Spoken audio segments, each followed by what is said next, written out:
have his phone number? I don't know how he's gonna communicate with, we're all this way and he's Zoom, I'm not sure we're gonna pick him up. Are you happy to be back there? Oh, just barely made it on time. Oh. Just rolled in at 5 and then I was Oh, like, oh, great. goodness. Yeah. Where's all my stuff? Well, we wouldn't have had to have, except my husband decided he wanted to take a scenic route home. Oh, We went and drove past our old house in Nakusa. so Stephen just texted me. He said, I am in on the video, but I am not being let in as a participant. Nils, he's working on it. Oh, okay. Yeah, it says I've tried calling. Gotta it let says Steve in. Authorized. He's muted then.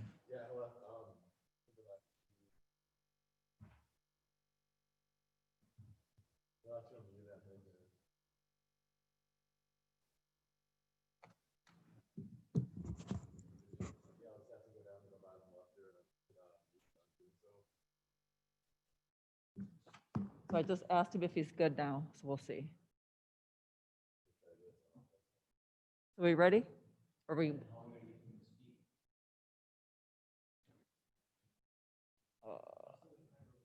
Hello, Oh, there he is. Hey. I'm still got, yeah, I've been trying to get in. It will not let me in by phone other than as a non-participant. And I'm in on the video, but I'm not. All I'm seeing is the conference room. I can't see anything else. The conference room. As long as you can hear me, I'm good. I've been working on it for over 10 minutes, so I'm good if you can hear me. We can hear you. Can you hear us? Yes, Okay, all right. we should be good to go. Okay, great, thank you. I show it is now 6:33 on Tuesday, October 6th, 2020. I'd like to bring the Board of Public Works meeting to order. Roll call, Mayor Kim Smith, Here. Diane Wolf is here, Jared Holter, Here? Fred Bueller, Here. and Alderman Stephen Knott. Present. Thank you. Thank you, everyone, for coming tonight. We have a number of people in the audience this evening. We have our city administrator, Eric Rindfleisch. I think that's Brian in the back and Dan Wick, and both police and fire chiefs, and Kevin, and I'm sorry, Schubert. I always forget your name. I apologize. Oh, it's right there. I'm sorry. You haven't been here for a few months, so I'm still trying to acclimate. And also Second District Alderperson Dan Stevens. I think I have everyone. Number 2, approval of minutes from the previous meeting. So move. Second? Motion by Fred, seconded by Jared to approve the minutes. Discussion? Hearing none. All those in favor of said motion say aye. Aye. Those opposed? Motion carries unanimously. Number 3, public input limited to 3 minutes per individual. Anyone wishing to give public input at this time may do so. State your first and last name and your home address, and you would have 3 minutes. First call for public input.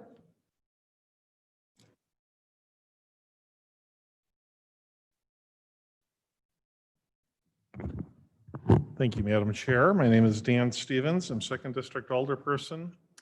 Reside at 1708 Jennifer Court, and I am just here to give support and hope to elicit support for item 51, the body worn cameras.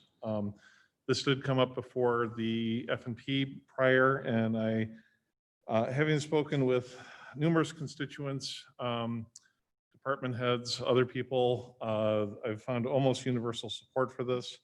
I think it is incumbent on the city, given the current political landscape, that this become a priority. So I would appreciate if this made the good list. That is all. Thank you. Thank you, Mr. Stevens. Alderman Stevens. Second call for public input at this time. Third and final call. I will close public input, move on to the printed agenda. Consideration and possible action on the following items. Number 4, review and consideration of projects to be included or deleted from proposed 2021 capital improvement budget. I will turn this over to Jared Holter, our city engineer. Thank you. Tonight in front of you and included in your packet is the proposed 2021 capital improvement budget. as we have done in previous years, there has been projects solicited from the department heads, alderpersons, city staff, just to see where we would like to put the resources of the city into our infrastructure projects for the year. With that, just recapping from last month, we do have a 5-year capital improvement budget that we did slightly look over last month, but this would be the 2021 budget for next year. That would be going forward for specific projects that would be funded in 2021. If you go to the last page, you can see the amount needed by borrowing is $9,231,937. So we do have more projects than we can financially are enabled to handle within 1 year. So with that, we will have to go through the list. I compiled the list with help from the department heads. As I stated, all these projects in the list have merit. I think all the projects have a reason that they are in the list or have a concern that they're trying to address or keep up on city infrastructure such as streets, sanitary sewers, water mains, parks projects, building maintenance and things such as that. So I guess that's a general overview. Obviously, we have Fred with us, our financial services director, or Eric, the city administrator, could go over where they would like to see us maybe as far as a number and kind of give us a little overview of financially where we think we're headed. And then I guess we've done it different ways in different years, but seems to that if we just kind of work our way through the list, getting descriptions of projects, and we've got various department heads in the audience tonight that can also assist us with giving descriptions of projects. So I guess. Thank you, Jared. If we just want to start with the list, or you want to try and get a little overview from Fred or Eric, either way. So Fred or Eric, would you like to weigh in at this time? Fred? I think if we get somewhere in an area of 3.5, 3.6, then we'll be in pretty good shape. Okay. And Eric, do you have anything at this time? Okay, thank you. And so Jared, I know it's We'll, a lengthy step, but I know you're the one to do it, and Yep. you've always given great can- information, and so we'll go item by item as we have in the past. okay, we can start with number one. So number one's a yearly program that is what included in the capital improvement budget. This is the sidewalk program. We do have a couple extra items this year that haven't been in previous years, but the first item is the sidewalk replacement program. $75,000. This is where we do 1/7 of the city every year. Those sidewalks get inspected and any deformities, defects, irregularities get replaced as part of that program. Item B is miscellaneous repairs throughout the city. We do get calls for repairs for miscellaneous sidewalks, curb and gutter and things as the year goes on. We have 25,000 slated for that. We also have item C, which is city sidewalk ADA access, which is 40,000. So we do have handicap ramps. We're trying to do a few ramps as part of the projects each year. So this does get us continuing on our ADA progress for ramps and sidewalks within the city. Item D is a new project. That's the East Avenue sidewalk connection with the completion of the roundabout by the Cross County on the County Trunk Highway SN and the off-street path. This would be a connection from along East Avenue where the sidewalk was not put in the Oak Park area. This is the only, this would connect the north-south connection from the existing sidewalk system along East Avenue all the way up to that roundabout and then get it so you'd be able to progress toward Holman. And then E is miscellaneous sidewalk infill. There's a variety of areas within the city and new developments that the lots have been in for a number of years, and these sidewalks have not been put in. So if we would like to, we could infill sidewalk with item E. And just progress right on down the list. Oh, the total on that was like 300,000, right, Jared? Correct. That comes to 100, 210, 250, 298,000. Fred? A question, Jared, in reference to the 2020 sidewalk projects, were there any funds left at the end of the year? I don't believe we're gonna have any funds left from this year's sidewalk program. We actually let the secondary bid for the ADA access and things. I think it'll be relatively tight with Okay. what we've spent. Thank you. And Jared, a follow-up question for items 1D for the East Avenue sidewalk connection. That is also going to run in front of Century Place also, correct? We'll see where the development is at that time. As part of their site plan review, we'll require that they put in the sidewalk. So we can either order it in once we get to that point if it stays in, or we can make sure it's on the site plan so the developer puts it in. Okay. Thank you. Is that anything that would make sense to, or be possible to break it into two smaller portions? I think that would be one that I think engineering wise, it'd be nice to get the whole thing done at once, and especially with the neighborhood along there, we could be nice to do it as one engineering project. Thank you. We do have monies in there right now to do everything along that East Avenue, including the frontage at Century Place, which is coming up for development right now, but without approved site plans and things coming in, we wouldn't want to not budget it, because then we'd put the other part in, then it would wait for a number of years again with one section out. Thank you. Eric? If you recall, the council has received communications from at least one person, I think maybe more, Yes. regarding connecting that. That's the last remaining connection that will tie us into Holman, and the new connecting with the new work that was done on the traffic circle heading north. There is a nice path that goes that way towards Holman. So this is the last remaining gap that would connect us for non-motorized transit. Thank you. Oh, you're good. Used to be. We'll do a co. So, yep, continue. Item 2 is pavement maintenance. This is crack filling and chip sealing of city streets during the year, which is 300,000. This is the number that we've been carrying forward for a couple of years now. This is the biggest bang for our buck as far as keeping our city streets to a high standard. We are aggressive with our crack filling and chip seal programs within the city. And those programs, I think, are bearing fruit when you look at the condition ratings of our streets. This is money well spent. And with the amount that we're spending, depending on what we're paving, there's going to be some year at some point coming up where we'll actually have to probably borrow more money for chip sealing if we want to keep up on the yearly that we're doing now. But this would be enough to do 2021 for our chip seal and pavement maintenance program. Item 3 is the Greens Coulee intersection improvement. This is the roundabout that is proposed at East Avenue and or East Main Street and Green Coulee. You can see that project cost is $1,250,000. We've budgeted 50 for the right of way, which leaves a project cost of $1,200,000.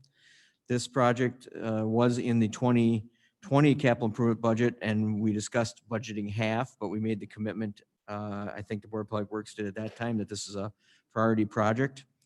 With that, the design is nearing completion. We just received 60% plans a few weeks ago. I think the design is solid and we'll be moving forward. We're hoping to bid that project if it's funded in the early part of 2021. That is 1.2 million. With that includes the construction engineering contingency and the construction of the project. Item 4 is a traffic signal replacement renovation for Theater Road, East Main. This is a carryover project from 2018 that has not been funded for 3 years. We did fund Sand Lake Road and Main Street when this also was in there. This is $175,000 to do this. That intersection, the original controls are still in that intersection in the cabinet. Original hardware and everything that was installed in 1999. Got about a 20-year life to it. They are still functioning. We have not had any serious malfunctions with that signal light up to this time, but it has been a carryover project for a number of years. Item 5 is Sand Lake Road street lighting. This project, we did fund part of it in 2020 to put in one street light.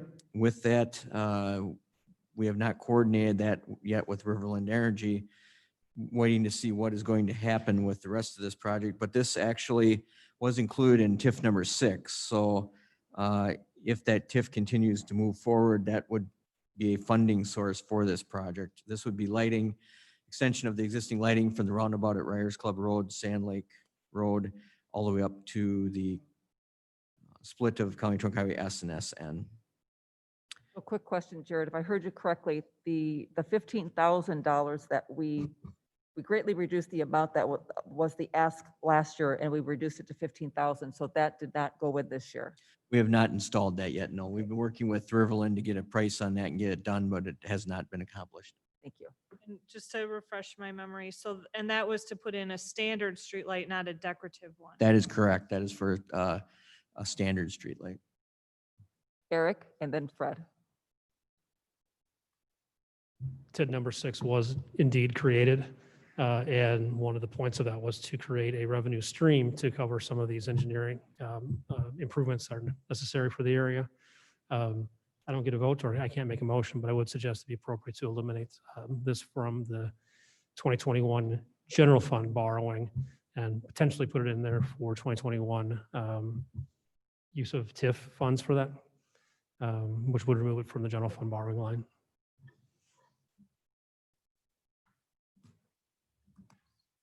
And then Fred, and then the mayor. You still wanted to say something, Fred? I guess I got two questions. Number one, Jared, since the first 15,000 was at a standard, since it was standard lighting, is that the 115 as well? The 115 was the balance to do the decorative lighting along that route. But if I heard Eric correctly, he was okay with the fact that instead of using general fund dollars, since there's no increment, to delay this project for 2021. I make a motion to do so. As clear, I'll second that motion. But as clarification, that would be 2022, right? Correct. And Correct. move it to Oh, 2020. That's Okay, my that- question, yep, because yep, that was yep. exactly what I was going to say. So I'll vote in favor of that when we vote. Okay, so Fred moved and Jared seconded to remove to move item 5 from the 2021 to the 2022 capital improvements at this time. Is that correct? Sorry, I'm having a hard time. There's the echo and then the mask, so I'm having a really hard time discerning, so just bear with me tonight. So that is the motion that I heard? Correct? Moving it from Correct. 20 to 20, Yes. okay, Yep. okay, The reason being that we anticipate using funds from the TID to pay for it. thank you. Eric? That was just a clarification I wanted to make. Move it to 2022, but to use other revenue sources, which would be, as Mayor Smith said, the TID number 6. Thank you. So Jared, if we were to go ahead and do that, what would your plan of attack being with the current 15,000 that was approved for 2020?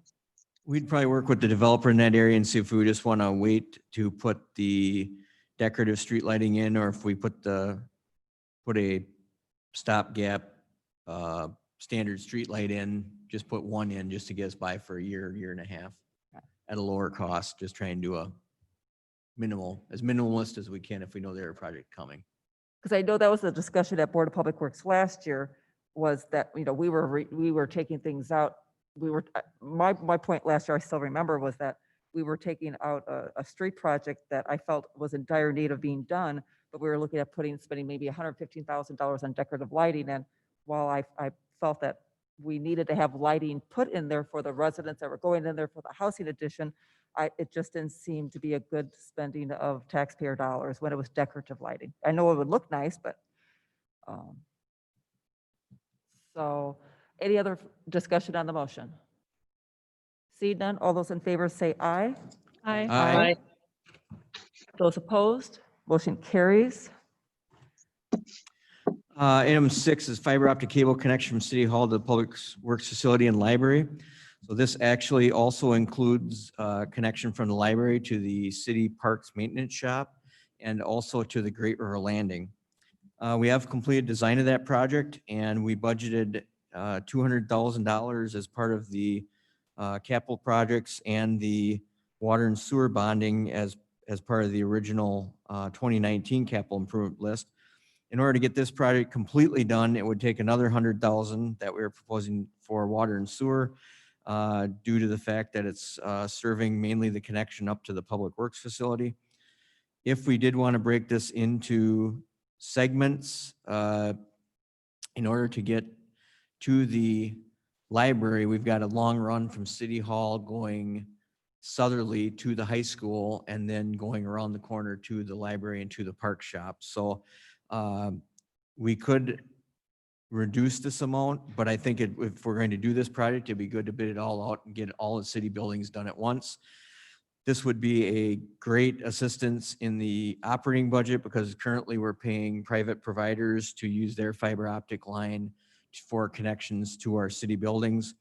I know Dan's here from the Parks Department. They have cameras at the skate park and at the Great River Landing, and currently they can't view them on our city network. They're independently on site. So this would greatly assist with just security, connectivity, just having our own system where there wouldn't be any threats. That'd be internal, so there would be really no way to get into it unless somebody physically came over and hacked into the wire. So this would be a great project actually from the IT standpoint to get done, and it would just, from that standpoint, it just really needs to get done. And that would be in conjunction with the Onalaska School District with the project that they did a couple of years ago. Item 7 is off-street trail maintenance. We did have some areas identified in the ADA study along Crossing Meadows Drive and a couple different areas for trail maintenance. This would be for repaving of the Crossing Meadows Trail along with Greens Coulee Trail, and then doing some seal coating of like the Sand Lake Road Trail and a couple other areas that we have maintenance of. This is one, obviously, I think at some point it needs to be done, but this is one that obviously there's no traffic on it. It doesn't deteriorate fast in a year. This was in the 2020 capital improvements budget and was taken out, but it's not a glaring priority, but it is something at some point that we are going to have to address. Item number 8 is a new tandem axle dump truck. So once we get the cabin chassis, which is 8A, and the controls and equipment in 8B, we have a little over $250,000 into that truck. It seems like a lot of money, but with the trucks that we have to purchase and the controls and whatnot that we put on it, that is what we are seeing for costs for a new tandem axle dump truck. This would replace the last 1999 single axle truck. With this, we would be able to use more of the brine system that we are currently did get our own brine machine to make our own brine. This would be able to carry more brine with it and use it during the snow events, using less crystal salt, so thereby saving money in operations. We're going to be phasing this in over time, which leads us into C, which is actually a replacement box for a newer tandem axle that we would actually remove the box and put a slide-in anti-icing salting unit to put it into it, probably mount it right to the frame. That would be for $87,000. We have a couple trucks that are new enough. We feel this would be viable to do it, so that way we could use more liquid in our operations. If anybody's got any questions as I'm rattling off here, you got to just rattle them in. So item 9, South Kinney lighting upgrades, $5,000 just for a new cabinet along South Kinney. The lights out there were put in 1997. This would be a new cabinet to replace the existing one. It is starting to let in water. It's not terrible at this point, but it's something that at some point we're going to have to address. Item 10 is the Valley View storm sewer repair. This is the Onalaska portion. The state of La Crosse is actually bidding this out and has bid it out. They're actually going to be doing these repairs. This is on what I call the south side of the mall, the back side of the mall. This is our portion. We pay 51% of the project because we have 51% of the stormwater going into that area. So that is our portion. We really have no choice but to do that because we agreed to it and actually bid out, the La Crosse bid out the work, and they're actually going to be starting it very soon. Item 11 is cemetery fence. This will be a cemetery fence along 13th Avenue South. This has been in for a couple of years now. We are working on the cemetery master plan. This fence would be incorporated into that master plan. We don't envision any changes along 13th Avenue as part of that master plan. So this has been an item that we've carried over for a little while now. A quick question on the cemetery fence, item 11, is I've driven around the fence and such, or the cemetery and checked out between the brick and the fencing and such. Is it a functioning fence at this time? It is functioning, yes. So do I dare go on record and say it's more of a aesthetic, cosmetic update, more I think it- so? I think it will definitely be an aesthetic upgrade. Part of it, the fence is starting to actually rust. The fence is starting to curl up due to just over time, the mower going against it and activities happening along it. But is it still functional? It is still functional. So, but it would mainly be an upgrade in aesthetics. I don't know what year that fence was put in. I think it was late 70s when it was put in. So it's probably met its useful life, but is it still functioning? I would say yes. Thank you. Okay. You wanna- Stephen? Yeah, I was looking at that too. So as we go through this, in my mind, kind of have to prioritize, needs and even needs versus wants. Obviously, safety is always number one, public safety mainly, and then security, which you already mentioned with the IT. I actually had that number 2. And then you've got maintenance, which if you don't do the maintenance of the things you've got, they're going to cost more in the long run, and it just backs everything up. And the last thing is improvements. And I'm kind of thinking this is more along an improvement type of an item. Certainly, it doesn't affect any kind of security or safety issues if we were to bump this one more year. So yeah, I'm kind of right along the lines with what I think Diane's thinking here too. Well, and for me personally, to echo Stephen's comments, looking at the long list, and maybe I'm jumping the gun here, but my philosophy going into this Board of Public Works capital improvements list this year, really any year, but this even more so, I personally, I don't know how anyone else feels, but I'm even more solidified in the needs versus wants, the security, the maintenance.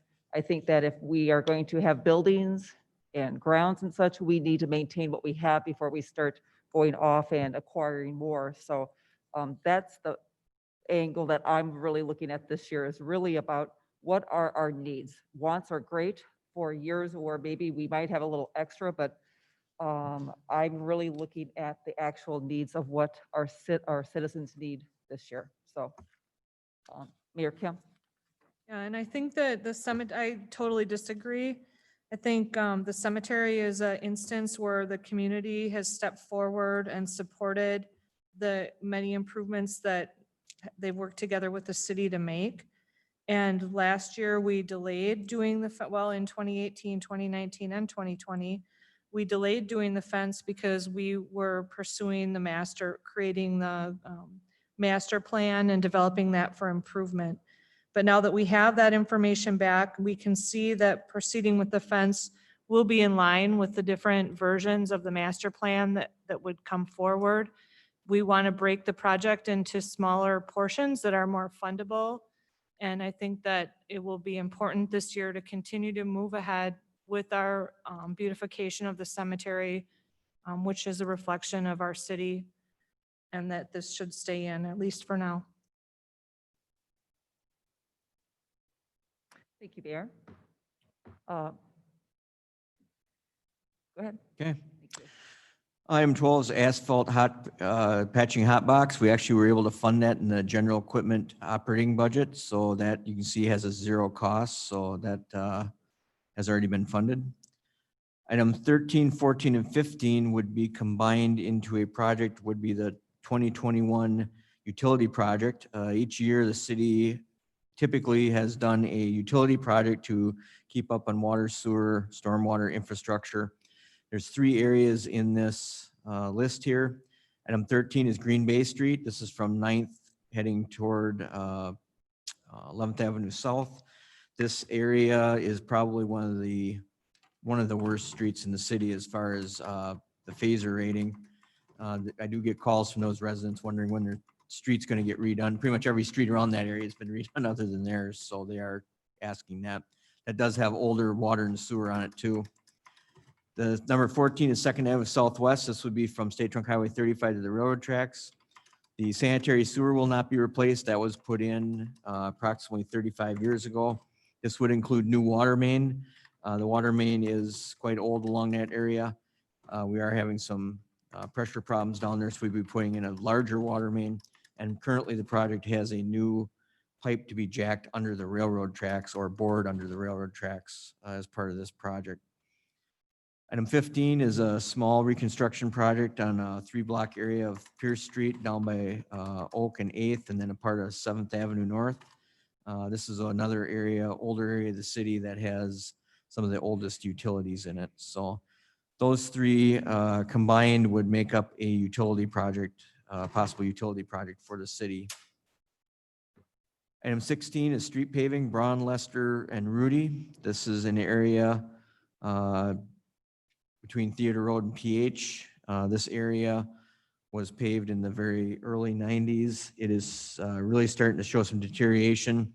The phaser rating's almost a year old now. It's a 2.3, and actually our staff was out doing patching, and if you go out there and drive Braun Street, you can see we patched quite a bit. It's starting to deteriorate even more rapidly now.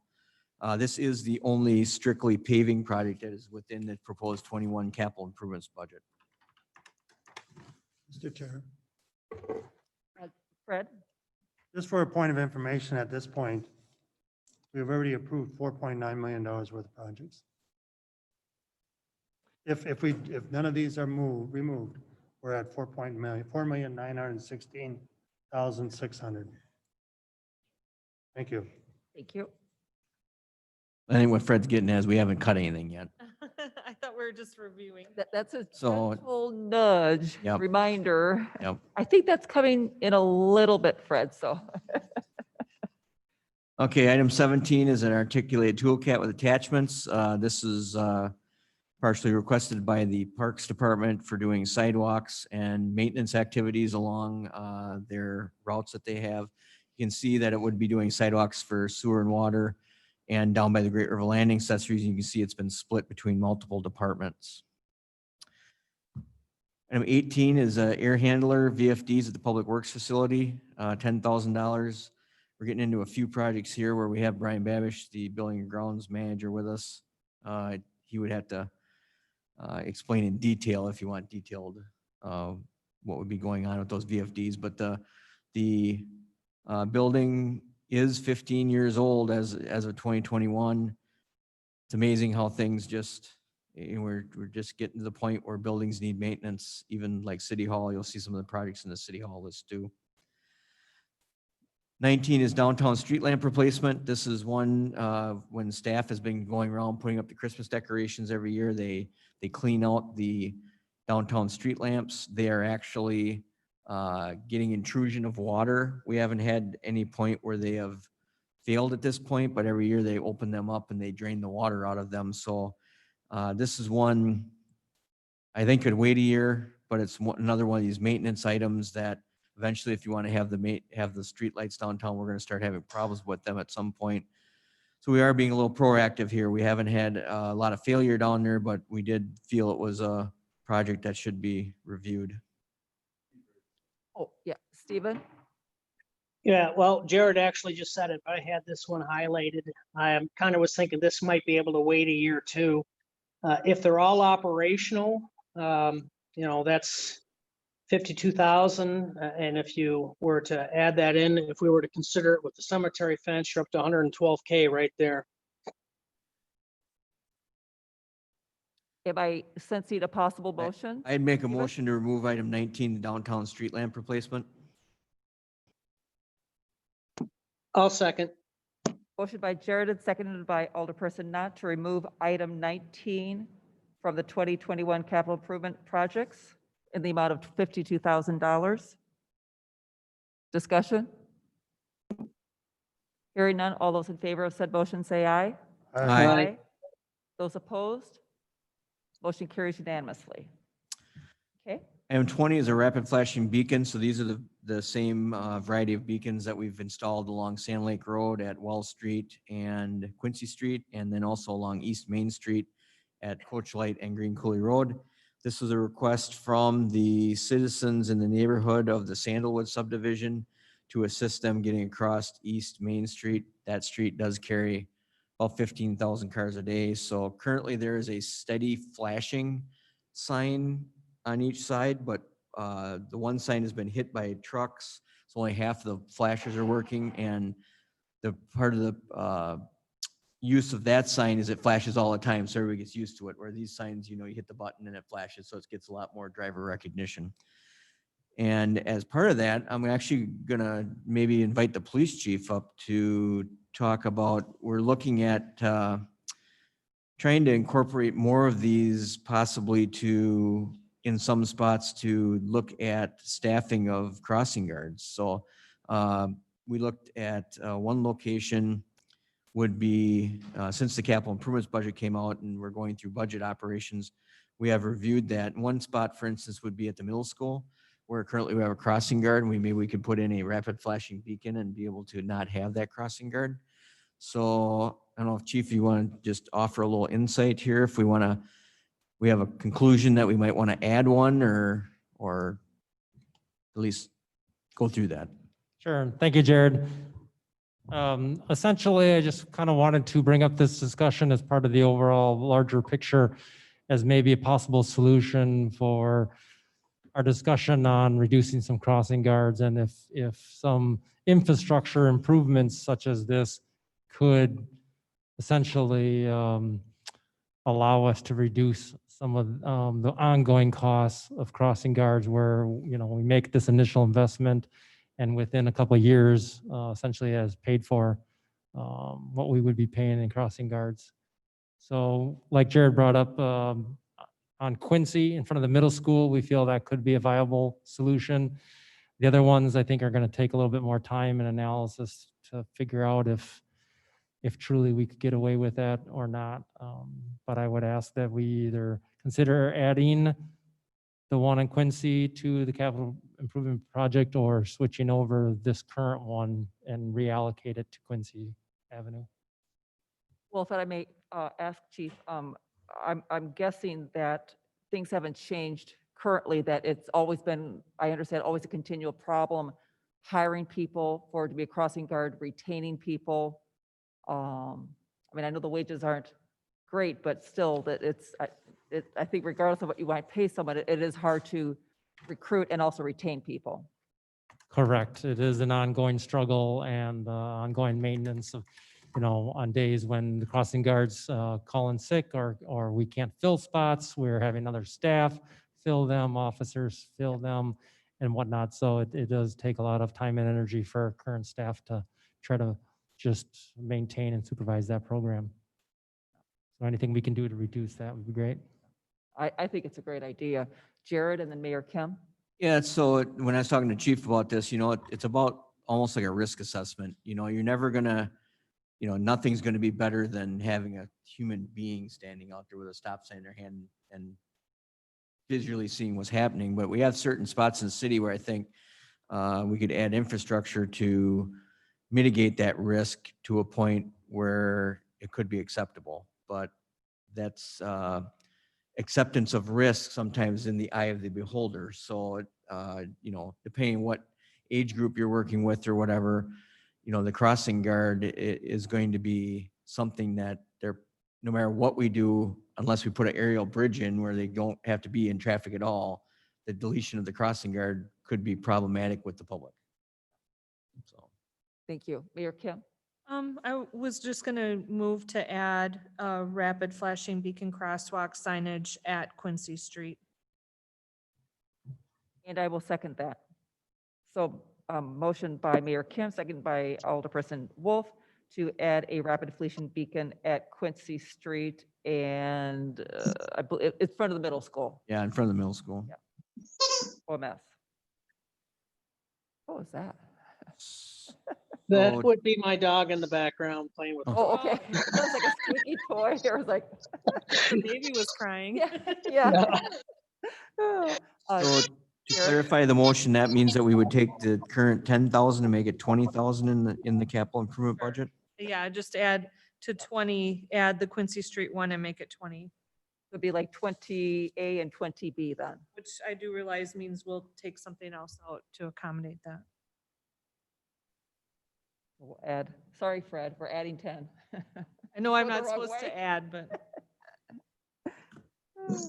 we'll get there. So any further discussion on adding the additional or adding $10,000 for the Quincy Street OMS rapid flashing beacon crosswalk signal? Hearing none, all those in favor said motion say aye. Aye. Aye. Those opposed, motion carries unanimously. Carry on, sir. Item 21 is the automatic flushing station for the Crestwood Lane. This is currently the Crestwood Lane Booster Station has begun reconstruction after the fire. They are going to be moving forward with that. We do have houses in the Crestwood Lane plat that will be going in. This booster station, because the only thing that'll be running off that booster station is those approximately 20 lots for the foreseeable future. We would like to put an automatic flushing station out there to keep our chlorine residual up. This flushing station would be then hooked into our SCADA system, so we'd know what is happening with it. Also, the flushing station then, once a new plat would come in, we could always move it. So once we own it, we have it, our staff could actually move it. We could hire somebody to move it, so the cost would really go down. This would really help us with water age out in that area and just a variety of things. So I think it'd be a worthy investment by the water utility to do that. Mayor Kim? Jared, is this something though that is it more cost effective to do it now while they're repairing? Or is it something that we could still do it later if we took it out? We actually stubbed in the service for it, so it's all there. The service is out of the road, so we don't have to do any work in the road. It'd be behind the curb. So does it, if, as far as installation, doing it now as opposed to later isn't any different? No, it'd be no different, no, Thank you. no. Fred? Jared, with the Crestwood Lane project, were there any funds left to do this project? I'd have to research that. The water portion of the bond issuance was getting tight because of the fact that when we borrowed the money for the reservoir, we did not increase it when we did the reservoir, but the reservoir bid came in at a good price where we could possibly have monies left that I could look and make sure that I don't have an exact answer for So you. you'll, It's- you'll get back to us on that. I can get back to you on that.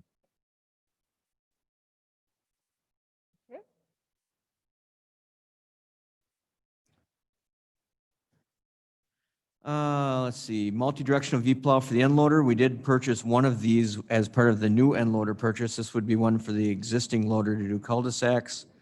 With that, I think we can get away with not having this for a year, looking at the list of projects.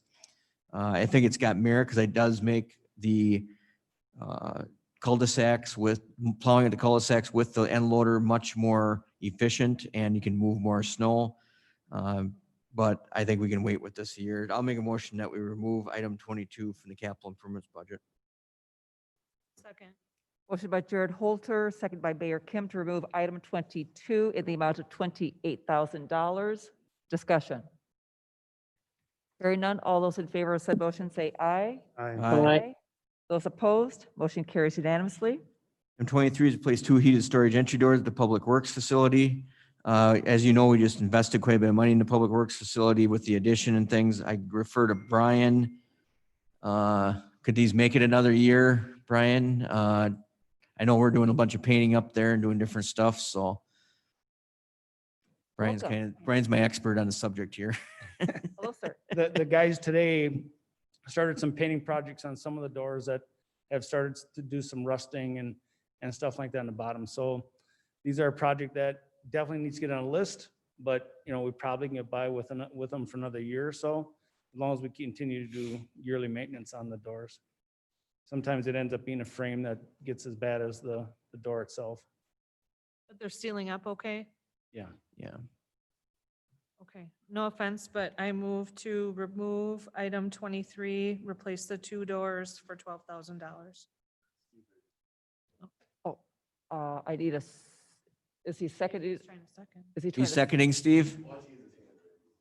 I'll second, but I have a question Okay. too. So Okay. motion by Mayor Kim, second by Stephen Nutt to remove item 23 in the amount of $12,000 and discussion. So Stephen, did you need to, do you have something? Yeah, it's a $12,000 item, so it's not a lot. The main question I have is how much does it cost annually right now to maintain what we have? I think we've just, our staff is painting, actually, as Brian said, they're painting today. So each door is a couple hours with a painting. If we stay up on it where you don't have to do a lot of grinding on it or do a lot of work on it, it's going to be a lot easier. So we're trying to stay up on it more so now. So it's, even if we buy a new door in a few years, we'd have to paint it either way. So I don't think it's a large maintenance thing where we're going to spend a lot of man hours maintaining it. Am I correct, Brian? Just a nod? Yeah, Brian says yes, so. If that answers your question. Yes, it does. Thank you. Any other discussion at this time regarding item 23 to remove in the amount of 12,000? Hearing none, all those in favor said motion say aye. Aye. Aye. Those opposed, motion carries unanimously. So item 23 is removed in the amount of 12,000. 24 is cemetery utility vehicle. We currently have a utility vehicle out there. It is still functioning. It's a hand-me-down, I think, from Parks or from Fire. Yeah. And it went to the cemetery. So it's 20 years old, but it is still functioning. I think we could make it another year with the one we have. Is that a motion? I'll make a motion to remove item 24. I'll second. I love those squeaking. I'm muting as often as I can, I promise you. Adding some levity, we need it. So motion by Jared Holter, was that Mayor Kim who seconded it? No, that was Steve. No, Steve did. Oh, Stephen, I'm sorry, yeah, and Stephen not seconded to remove item 24, the cemetery utility vehicle in the amount of $15,000. Discussion. Hearing none, all those in favor said motion say aye. Aye. Aye. Those opposed, motion carries unanimously. 25 is Public Works Facility Yard Paving. We continue to try to pave a little bit more of the yard every year. This is where the sweeper pile is, kind of between a newer salt shed and the original loafing shed. This project, I think, going back to the maintenance and the needs and the wants, I think we could live without this for another year. I'd make a motion that number 25 is removed from the list. I'll second it. Motion by Jared Holter, second by Fred Bueller to remove item 25, the Public Works Facility Yard Paving in the amount of $25,000. Discussion. Hearing none, all those in favor of said motion say aye. Aye. Those opposed, motion carries unanimously. Item 26 is the sanitary sewer camera new. This would be an upgrade of our existing sanitary sewer camera. When we were originally compiling the capital improvements budget a number of months ago, our sanitary sewer camera that we had actually died. It has been sent in for repairs, and I think we are going to be able to get it repaired. This would be an upgrade. Our current camera, you push it down the pipe with our sanitary sewer jetter, and there's no pan tilt to it. This camera would actually have a rover, be able to pan, tilt, look at defects and things. So it is definitely an upgrade from what we have. We are able to get the sanitary sewer camera that we have working again. So at some point, I would like to upgrade the camera. Staff has actually been probably asking for this for a good 5 years, and I've never put it in the budget because I've been trying to wait out the old camera. But I think we could make it another year possibly.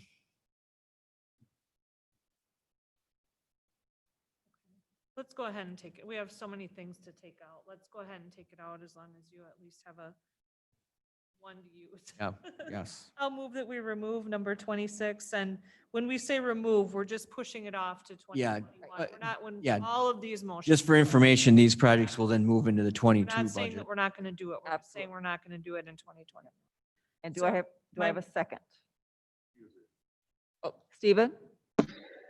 Yeah, so I'm sorry, here he goes again. Wait, I need a second. I need a second on the floor Uh, first. Well, I'll- I'll second for Okay. so motion by discussion. Tim Smith, second by Stephen Knott to remove item 26, the sanitary sewer camera in the amount of $75,000. And Stephen, you have the floor. Yeah, so these cameras are really important for making sure that they Mhm. can identify a problem that can become extremely expensive Mhm, before it happens. mhm. So, I'm hearing what Jared is saying about, that might make it another year, but, this is not one you really want to take a lot of risk on because saving $75,000 now may cost you I've half a got a- million later. Yep. Thank you, Stephen. Jared? So I totally agree with what Steven said. The one good thing we have going for us is we have a private contractor that goes all over the state that's based out of Galesville, Wisconsin. And currently we are hiring them to do about 48,000 lineal feet of televising a year. And we can typically get them here usually within a couple days if we have a problem that we need to have inspected. So if we did not have that local contractor connection, I would be probably really in Stevens court as far as this is more of a need than a maintenance want. With that, we are televising the sewers every year. We've done a lot of slip lining. We did a large slip lining project, got rid of a lot of the roots within the city areas where we had roots intrusion into our sanitary sewers. But I totally agree with Stephen. When something goes bad with the sewer, it goes bad. And the faster you can figure out what the problem is, the less damage you have. But once again, just trying to prioritize and everything like that. So. And Stephen, you have Mayor Kim and Diane also in agreement with you, but yeah, I think we're also agreeing with what Jared is saying here too, so. Yeah, that clarification with the contract helped me with my decision too. So thank you, Jared. Yeah, I think because the city has always done their due diligence, whether it's because of sidewalk maintenance or what you do with the camera work with the sewer, this is why we don't have the issues that so many other municipalities do, because we do our continued maintenance. So there is a motion on the floor to remove item 26. Any further discussion? Hearing none, all those in favor said motion say aye. Aye. Aye. Those opposed? Motion carries unanimously. Thank you. Jared? 27 is brick sidewalk repairs, replacement downtown, one side of block. So we're looking at by Dash Park, where the scoreboard used to be and the buildings along there. This was installed as part of the 2011 State Highway Project. This is the actual brick sidewalk. So this would be between the property line and the curb. There is areas where we're starting to see not deterioration of the brick, but just movement to the brick. So it's got a kind of an uneven surface. This will be probably something we'll have to do downtown over time as the bricks down there age and the frost heaves them around. From an engineering standpoint, we didn't have a good bid cost to go by because we've never done any of this work. So we actually probably estimated a little bit high, but with that, once again, until we do some of this, we just aren't going to know what it's going to cost. I think it's probably acceptable the way it is now. It's typically when we're marking sidewalks, when Kevin marks sidewalks for the sidewalk program, we look for a 3/4 inch deflection before we mark it. And I guess I haven't studied it down there. I don't know if you've been down there, Kevin, at all, but it's getting there. I don't know at what point we want to term it between an aesthetic and a need. So I think the mayor actually requested this one was put in here, so Mayor we Kim? had some follow-up. Yeah, thank you. This is an item that I asked to have put on the capital improvement budget because I did have a citizen complaint about it and I went down and walked the area.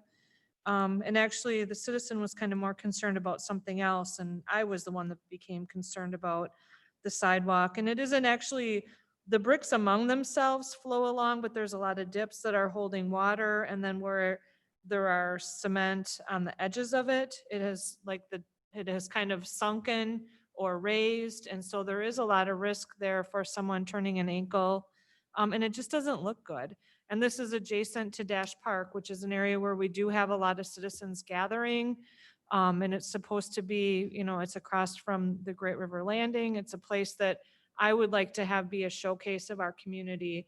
And just looking at that sidewalk, that isn't a very good, a good thing to be showing everyone who gathers in our downtown. I haven't seen it. I certainly will take a look at it, whether it stays on the list or not. But what my biggest concern would be just the liability, because we are asking so many people to come there and, be entertained and visit. And so I would have a concern with just the number of people that we're asking to be, to invite to our downtown. So, Well, we are going to consider this for one more month, so maybe if we could leave it on and people who are on the fence can go take another look at it, and then we can, if we all agree then to take it off, then that's what we can do. Steve's got his hand raised. Stephen?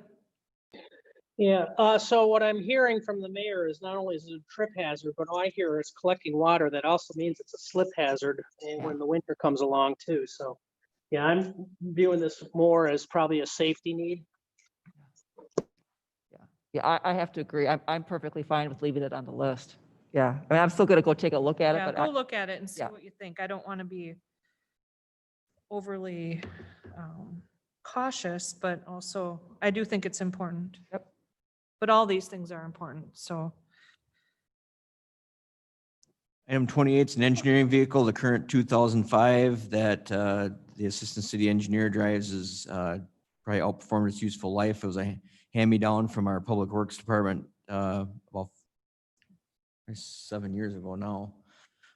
With that, we actually funded part of it in the equipment replacement budget for the engineering portion of that. Is this one, Fred, that we could use the operating budget for water and sewer to pay for the other half of the Sure. vehicle? I'll make a motion to delete project number 28 for the water and sewer. Or would we move it into less other sources, or? Yes, I'll second that motion. A motion by Fred, second by Jared to remove item 28, the engineering vehicle. And I'm sorry, I did not understand what was the funding. we would slide over to other sources, which is the water and sewer. So we're moving the $14,350 over to water and sewer? Yeah, it's Yes. under, Less other sources. which would be right under equipment replacement. It would say water and sewer operating budgets, equipment budgets. Okay, so it'll be removed from us having to borrow for it then? Correct. Correct, okay. Discussion. See none, all those in favor of said motion say aye. Aye. Aye. Those opposed, motion carries unanimously. Item 29 is new scales and flow switches at well number 7, 8, and 10. This was originally included in the approved SCADA bid, upgrades bid that you had actually seen. But when that was approved, we actually had a VFD go out at the booster station along East Main Street. And because of that, that became a bigger need than the flow switches and new scales. So with that, we used the money from that project to do the more immediate work needed. So now we're budgeting again for the scales that originally were budgeted for. So this is obviously an important item to ensure that our water system is delivering the proper amount of fluoride and chlorine and everything else that we need to deliver. Would they last another year? I think they would, but at some point, again, this is already slated to be replaced and we reprioritized once already, so. Okay.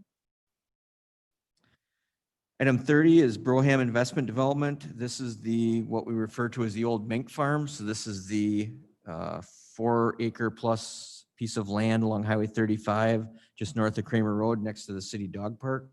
There's a private development looking at going in there. They originally were on the capital improvements list last year for sanitary sewer and water main. At the time, they were not annexed to the city. That project was deleted from the capital improvements list. In looking at their project, they reapplied to possibly have a capital improvement project done to assist their development. They did not apply for the sanitary sewer portion of it because they're going to run it in. It's just going to serve their development.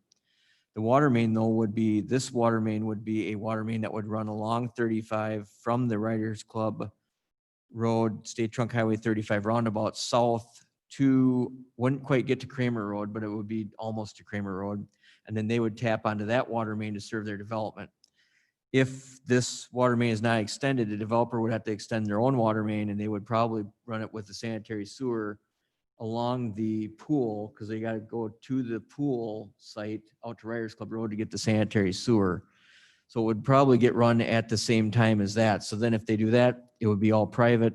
We have no benefit to the future of the water system. It would actually be, so eventually we'd at some time down the road, we'd have to run the water main down 35 whenever Kramer Road probably develops. And that could be multiple years away, but this would offer us a chance to extend that water main and have them hook into that. So that's the reason it's on the list tonight. Jared, they have since annexed to the city. Is that correct? Correct. They annexed to the city last spring. Correct. That is and they have actually been working with our planning staff on looking at that site. They have not submitted a formal site plan yet, but they have been working with city staff on moving forward with a plan. Fred? I know you said it just a little bit ago, but can you repeat it? Where are they getting the sewer to go? So as part of the agreement, there will have to be a development agreement for this development, and the city has remnant parcels along this area.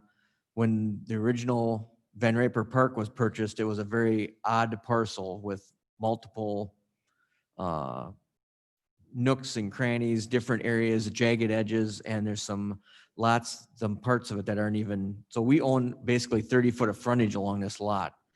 So as part of that, we'd have to have a development agreement that would come forward to outline what would happen with that. Plus, the only way to serve this lot with sanitary sewers, Fred's asking, is to go from Riders Club Road down along the property line of where you drive into the pool and serve it that way. And they'd have to put a new main in that they could serve the sanitary sewer back to Riders Club Road. Otherwise, we would have to put in, if we wanted to, we could put in a city lift station in the Kramer Road vicinity, which would serve this plus the area of Kramer Road and Sunset Vista eventually. But I don't think any of that development is imminent, like within multiple years away. So I don't think it'd be in the city's best interest to put in the lift station at this time until we know more that's going to happen out there. Is that you?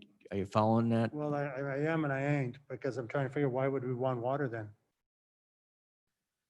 Well, if we put the water main in along the sewer, it would only serve their development.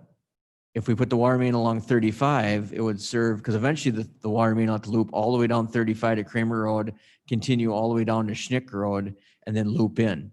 So we'd be looping the water main. So they would pay some sort of an assessment for the water main, but then we'd have deferred assessments waiting for the other people. But the deferred Without an intricate map, it's hard to describe.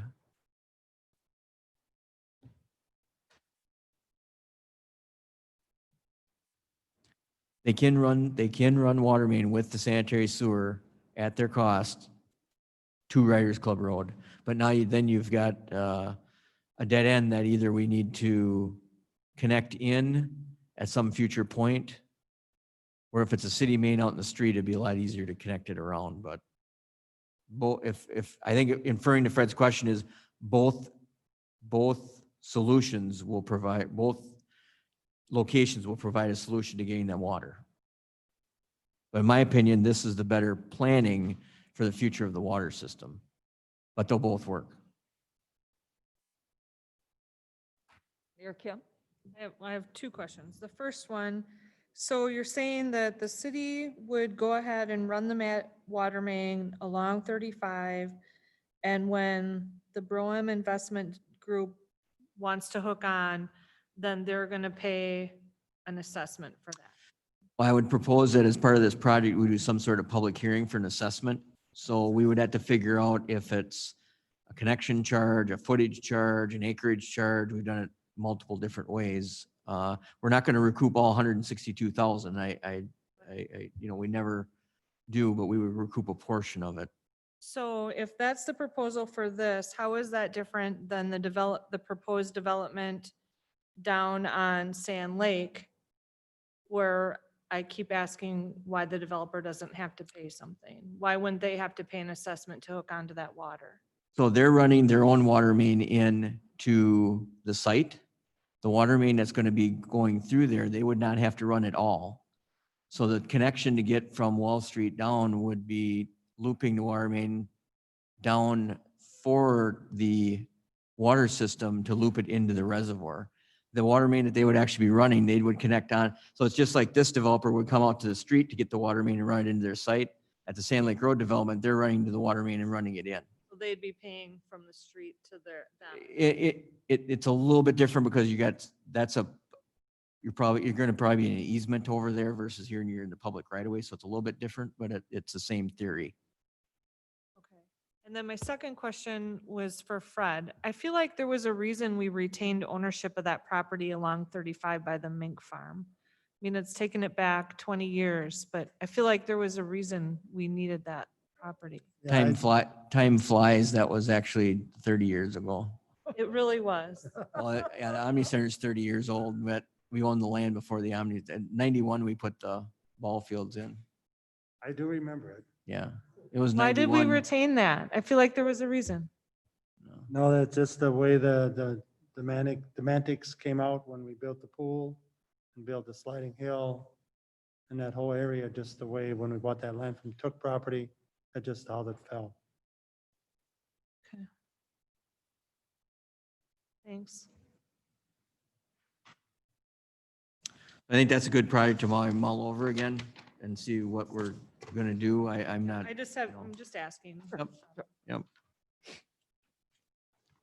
Nils, is Katie on the Zoom call?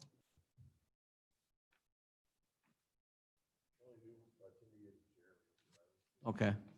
And I can take these because these are fairly easy here. So we're down to the planning department. Item 31 is vehicle replacement. This one, as you can see, has no bonding because we've actually, once again, when I put the list together, we didn't know what was going to be included in the general equipment budget, and it was included within the equipment budget that's currently proposed. Item 32 is urban forestry, general new trees. This is typically if we need trees removed within the city that are too large for our street department. And we also take citizen requests for trees in areas around the city. That's getting to be a very popular program to place trees in the boulevard in front of homes. How many did we do this year, Kevin? Over 50, didn't we? Yeah, I think we did well over 50 sites for that. So that's one that really, if we're going to leave in any urban forestry, that's the one to really leave in. 33 is a Bluffland Coalition. This has been a yearly request from the Bluffland Coalition. I don't know if Eric or Dan would like to, maybe Eric could give a little. I can, or Dan can go ahead. For right now, we can reduce that amount down to 7,500. Eric, did you want to discuss it all? I can, or do you want to talk about the other idea or just let it ride?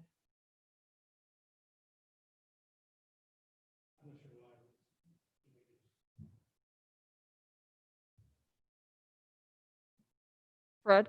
I can probably shed some light on reducing something. Here is, I know for a fact we got $15,000 from one person. Is our goal then, I mean, obviously some of these trees, whichever one of these is replacing those 5 trees out there. You're talking about trees. Okay, you're talking Bluffland, okay. Don't confuse me. Eric? I forget I was not mic'd. I wasn't going to speak until I had understanding of why the bluff line is being reduced from 25 to 7,500.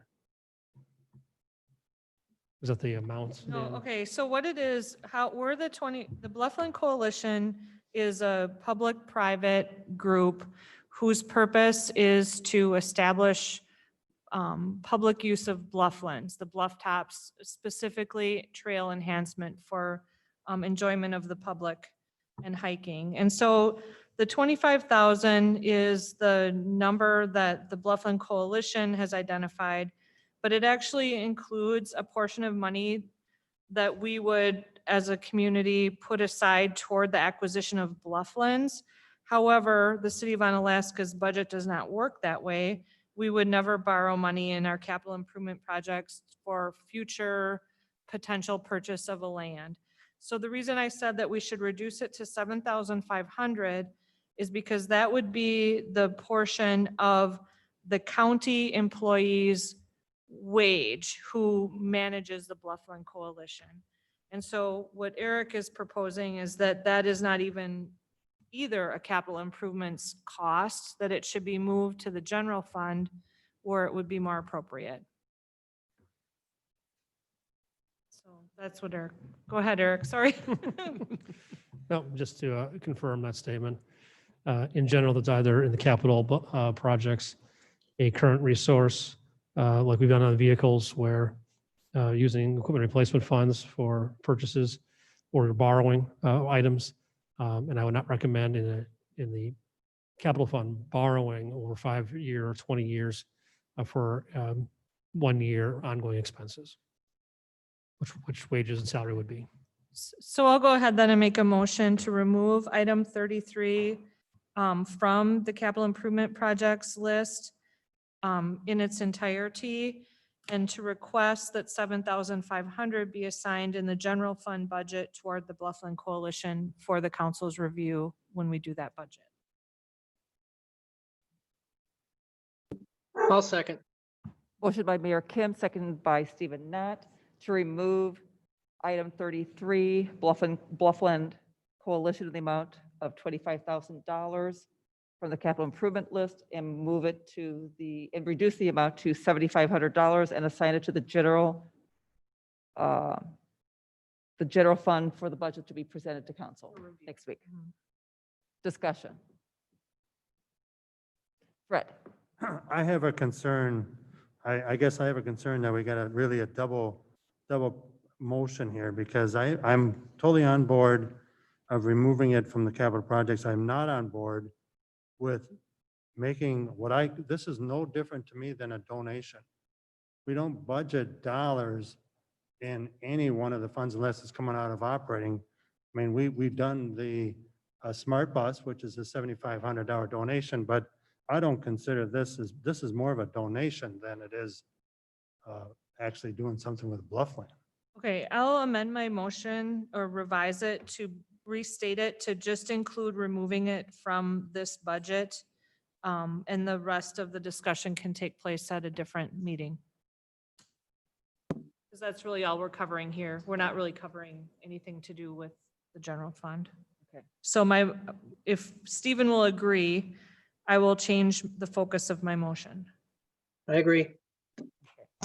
So the new and improved motion is to remove item 33 in its entirety, the Bluffland Coalition, for $25,000, and remove it from the 2021 capital improvement projects.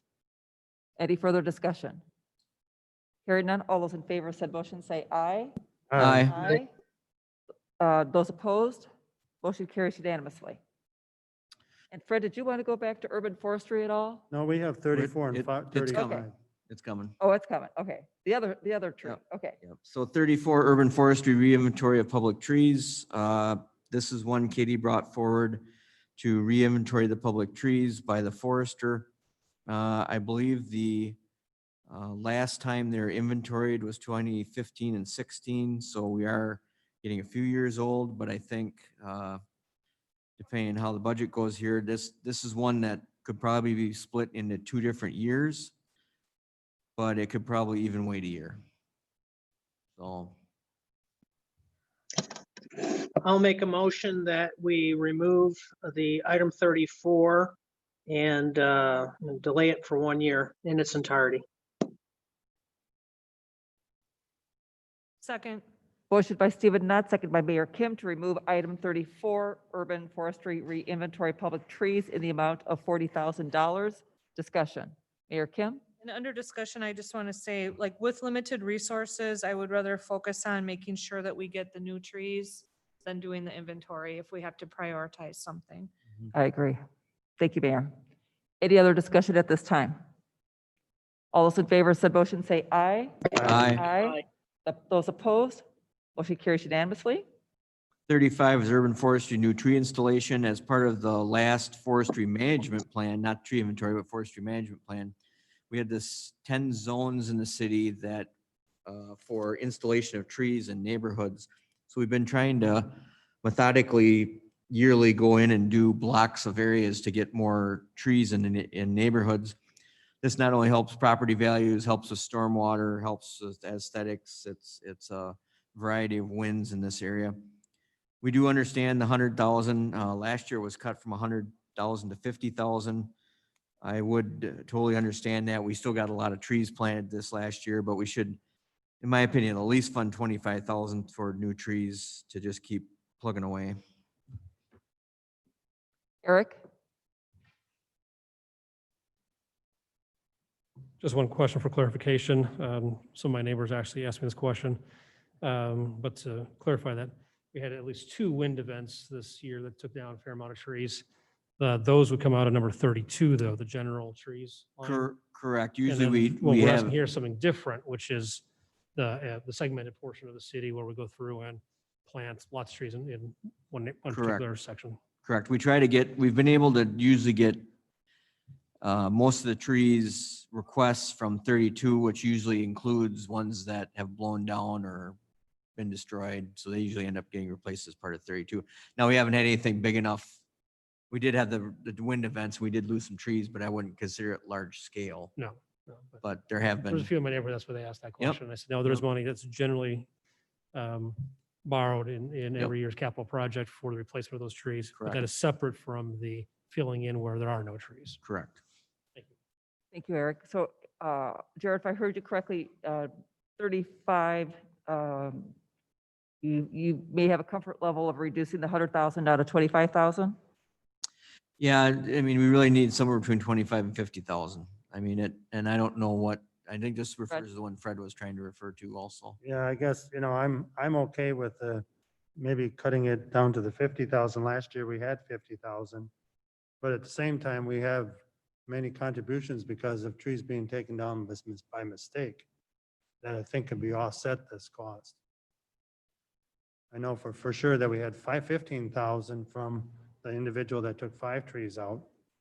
We had also another individual that took just here Was it- roughly 2 months ago, coming to the Board of Public Works that we had dollars. So I think we should utilize some of those dollars that we have collected from the individuals, because I'm assuming we're putting trees back at those locations.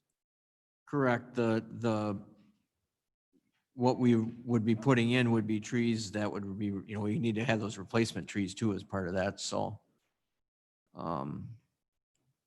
So Fred, are you, So what you're saying is the money, you were going to spend 50 or 100,000 plus you were going to do, no, we were just gonna replace them as part of that $100. So, I mean, we could do, I don't know what the exact amount that we have, Fred. well, I guess then we can put under less other sources, is what I'm saying. I don't think we have 50,000 in other No, sources, no, though. no, no. Eric, You got for sure 20. so let's go to Mayor Kim for a moment. How about if I make a motion that we reduce this to $25,000 plus however much money is in the account for the tree fines or whatever you would refer to that account as, the tree fine account. Tree fund. Okay, 25,000 plus the tree fund. Does that work? And we want to just say, estimate that at 20,000 until we confirm it, Fred? Right. Estimated at 20,000. That's my motion. Your motion is for 20,000. I'll second. 25,000 plus whatever is in the tree fund. Oh, okay. Which we're estimating as 20,000 currently. Oh, I got you. Okay, so motion by Mayor Smith, second by Stephen Knott to reduce the amount needed by The amount borrowing. would be 25,000. Right, so it'd be a total of $25,000. So, but it was $20,000 plus, oh, I'm sorry, yes, $25,000, yes, for urban forestry new tree installation, item 35.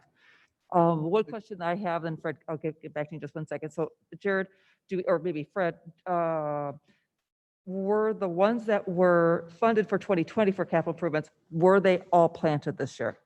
Correct. Okay, They were. okay, Fred? Would you be, I just want to make sure I understood what you just did.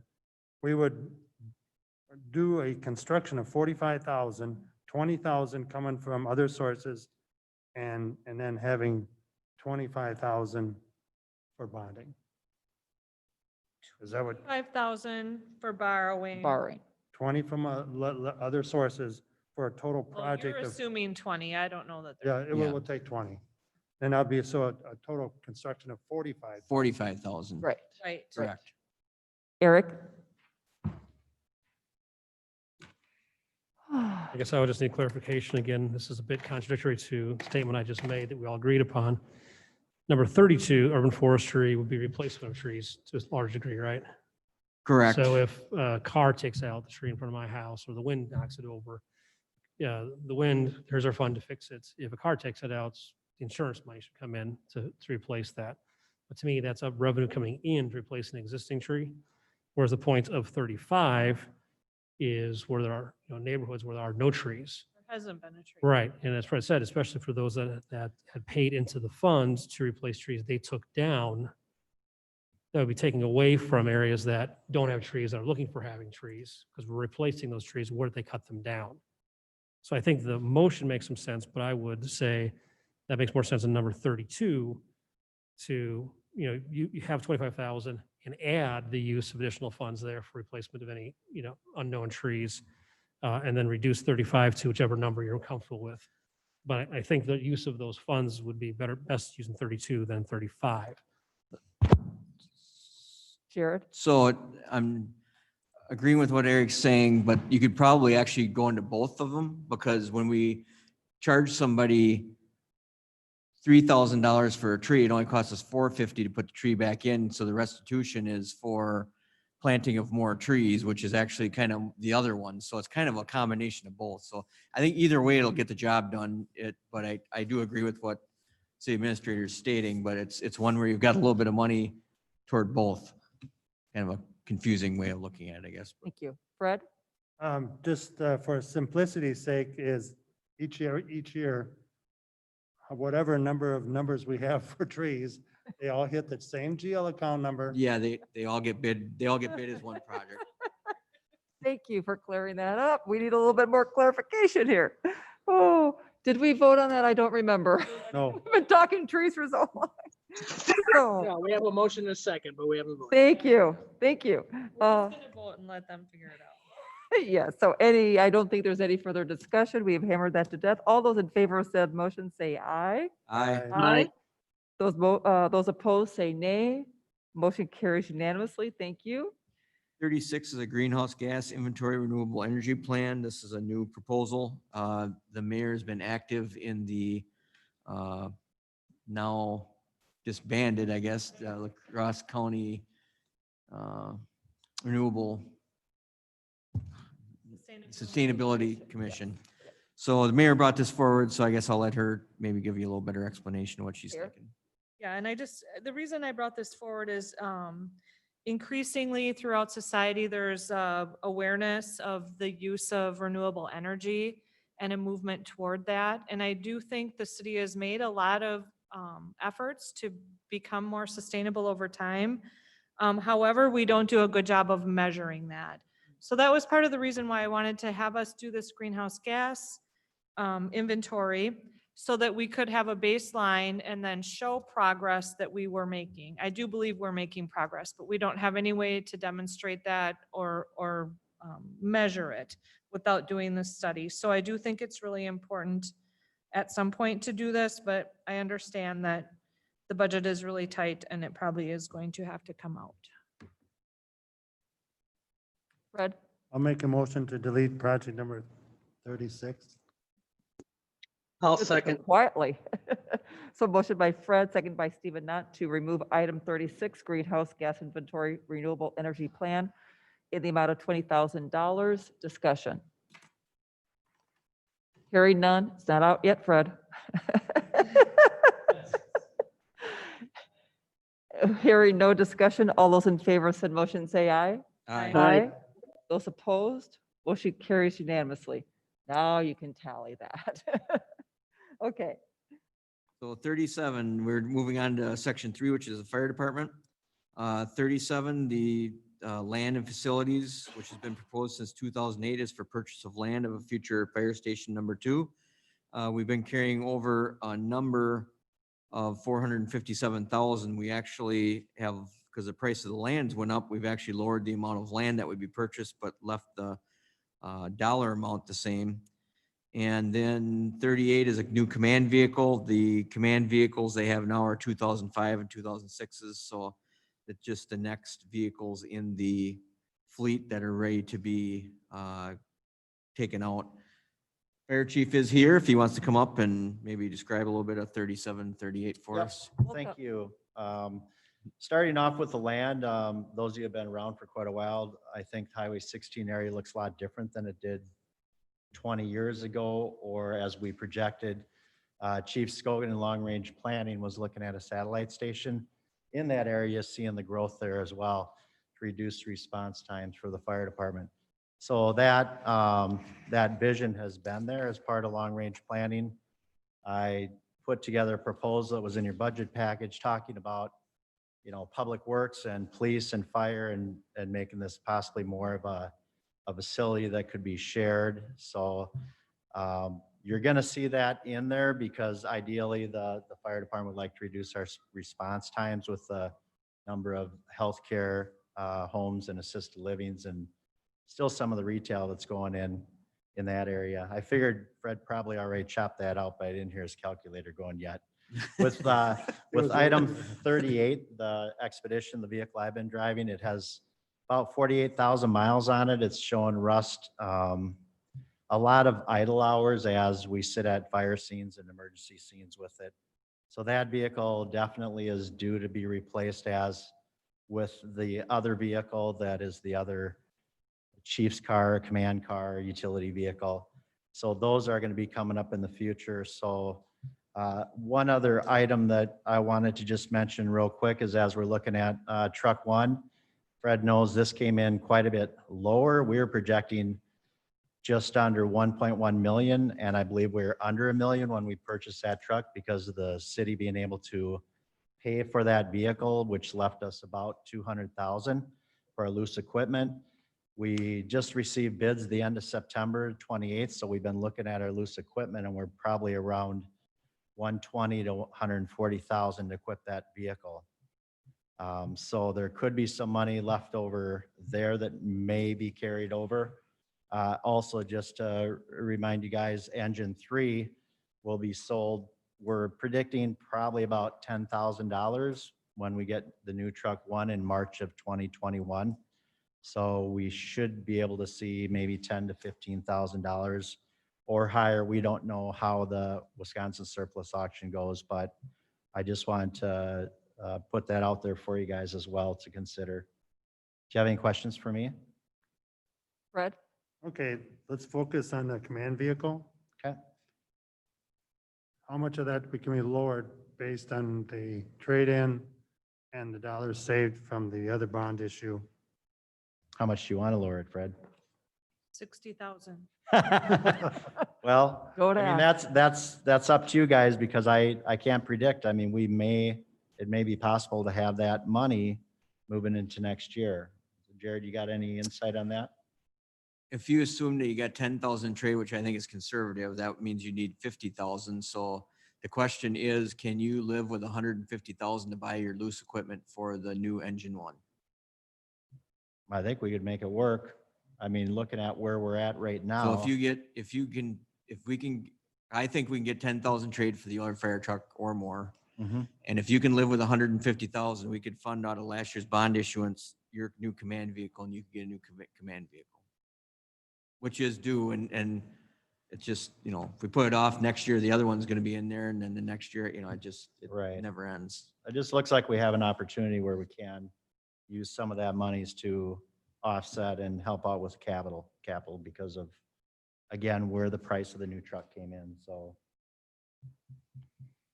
Fred? I'll make a motion that we transfer the 60,000 instead of borrowing, transfer it over to 60,000 for less already bonded and have a deletion in the 2021 capital projects of project number 38.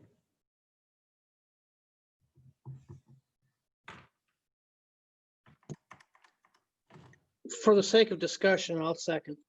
A motion by Fred, second by Stephen Knott. If I heard you right, Fred, that you're looking at transferring the $60,000 over to Less already bonded. less already bonded, and then delete item 38, the command vehicle, in the amount of $60,000 from the 2021 capital improvement project. That's correct. It'd stay in, but it would Right. be, we wouldn't have a bonding. Right, we would not have to bond it, yes. We would still leave it in to be purchased, but not having to be bonded for under the capital improvements for Steve had 2021. his hand up. And who did, Stephen? Steve. Yes. Stephen? Yes, so the fire department needs a state-of-the-art command vehicle.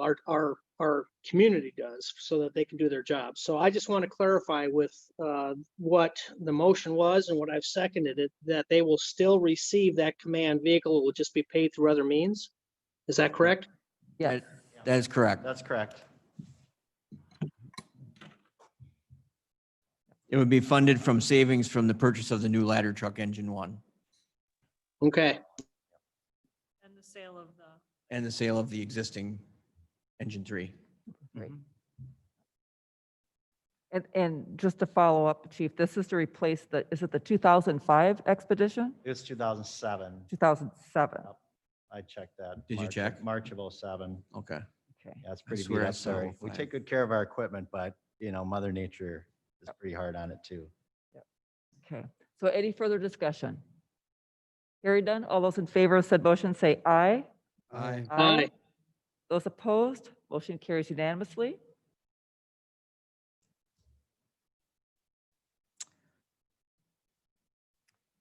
If I could, it's getting up, Fred.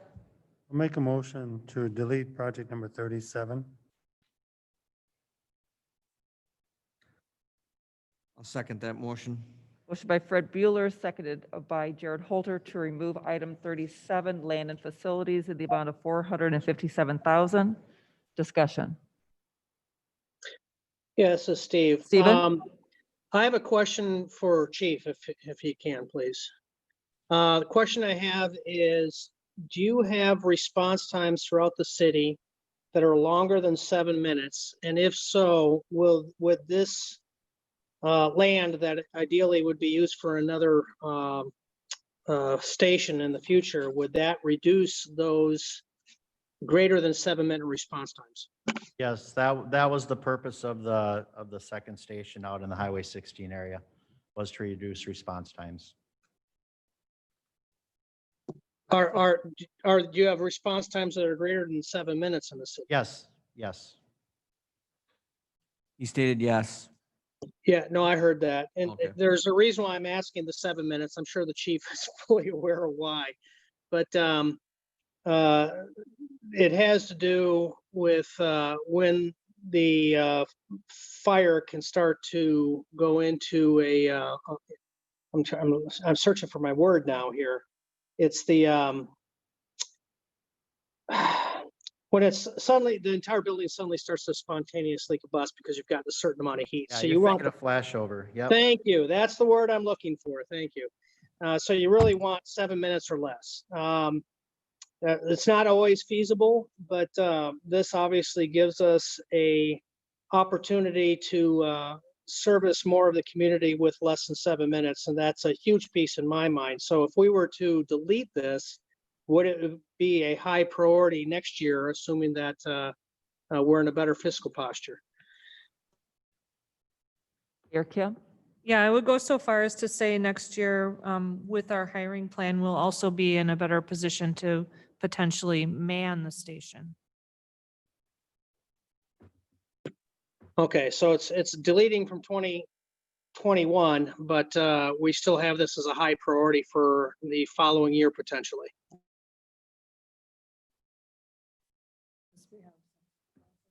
Is that what I'm hearing? Oh, right. Well, from the fire department standpoint, like I stated, you guys will always see that land in there to be having that vision and moving forward of at one day having a station out there that will increase public safety and reduce response times to that area and serve those citizens. If I may just follow up on Mayor Kim's comments, could you clarify that?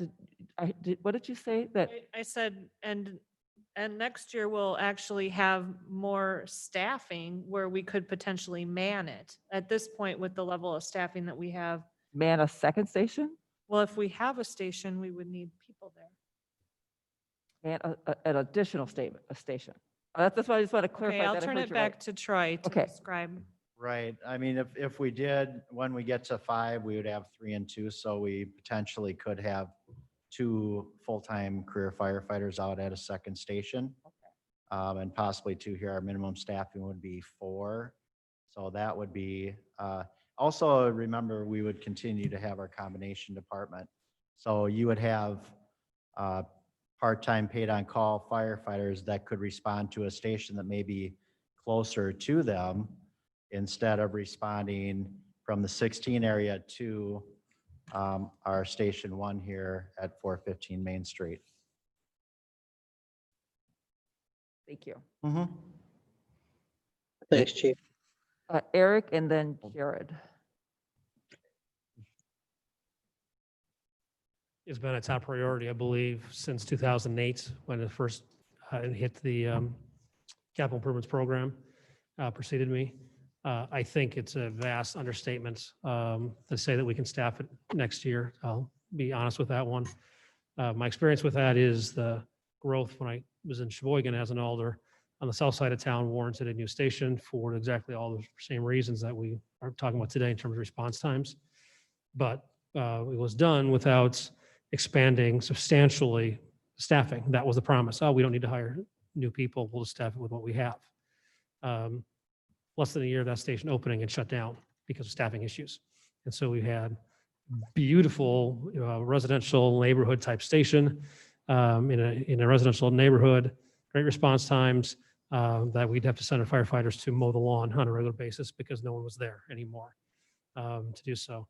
So without that other end of the equation is what is the full plan for fully staffing that station? I would urge not to keep it, not to make a purchase that way until we have a better plan. Quite frankly, what I would need to see before I could recommend and support that is what are the revenue sources that offset those costs? And that's the continual revenue sources, not just the borrowing for 20 years and buying a piece of land there, but for me, it'll be the ongoing staffing. We don't have the budget proposed as of right now, but as you've heard, right now, we have a very difficult budget right now. I just don't want this board and the council later on to think, purchase the land and we're good to go. With the existing staffing, the challenges we have already recruiting for the positions, the amount of sick time, vacation time, burnout that we have, I do not see being able to staff that without an additional revenue stream for that station. And I think Jared, and then if Stephen wants to speak. Okay, so Jared, then Stephen. I'm good. Stephen, okay, go ahead, Stephen. Yeah, thank you, Eric.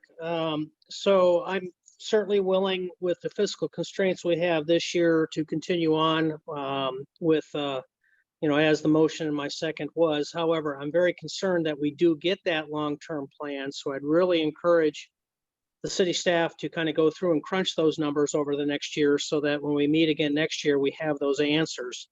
I guess that's really my only comment. Thank you, Stephen. And Jared, do you have a follow-up? No.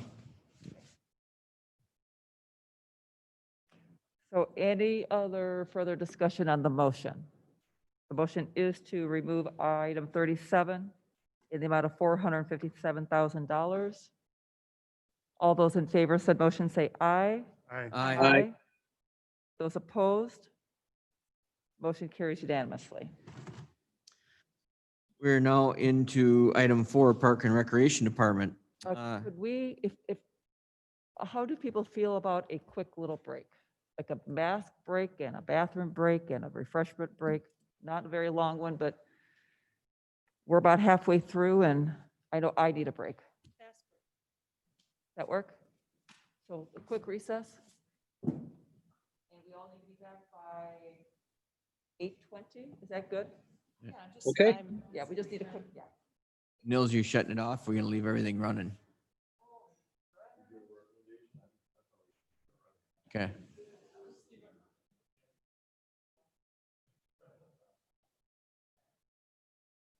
Apparently you had 1,013,000 off, but then we had to add 10, so we had 10 back. So 1,003,000. Again.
Over.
How you want it worded, Fred?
We'll get there.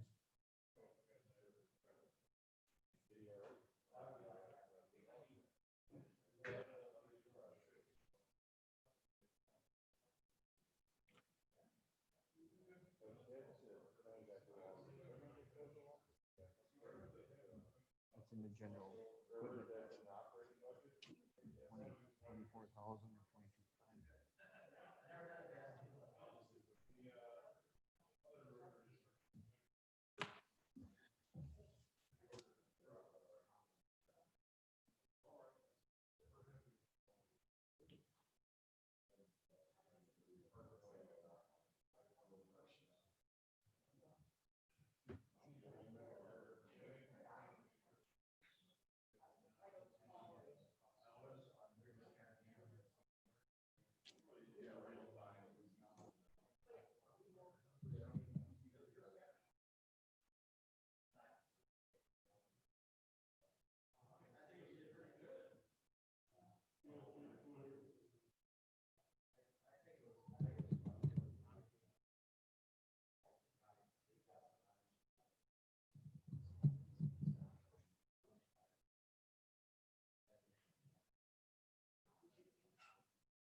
Ready to get the show rolling? What? Ready to get the show rolling? Okay, if everyone's ready, let's get back to work.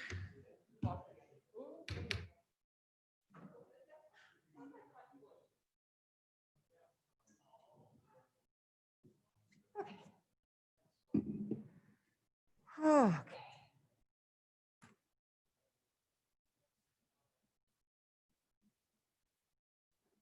Okay, so if we're back to recording, let me know.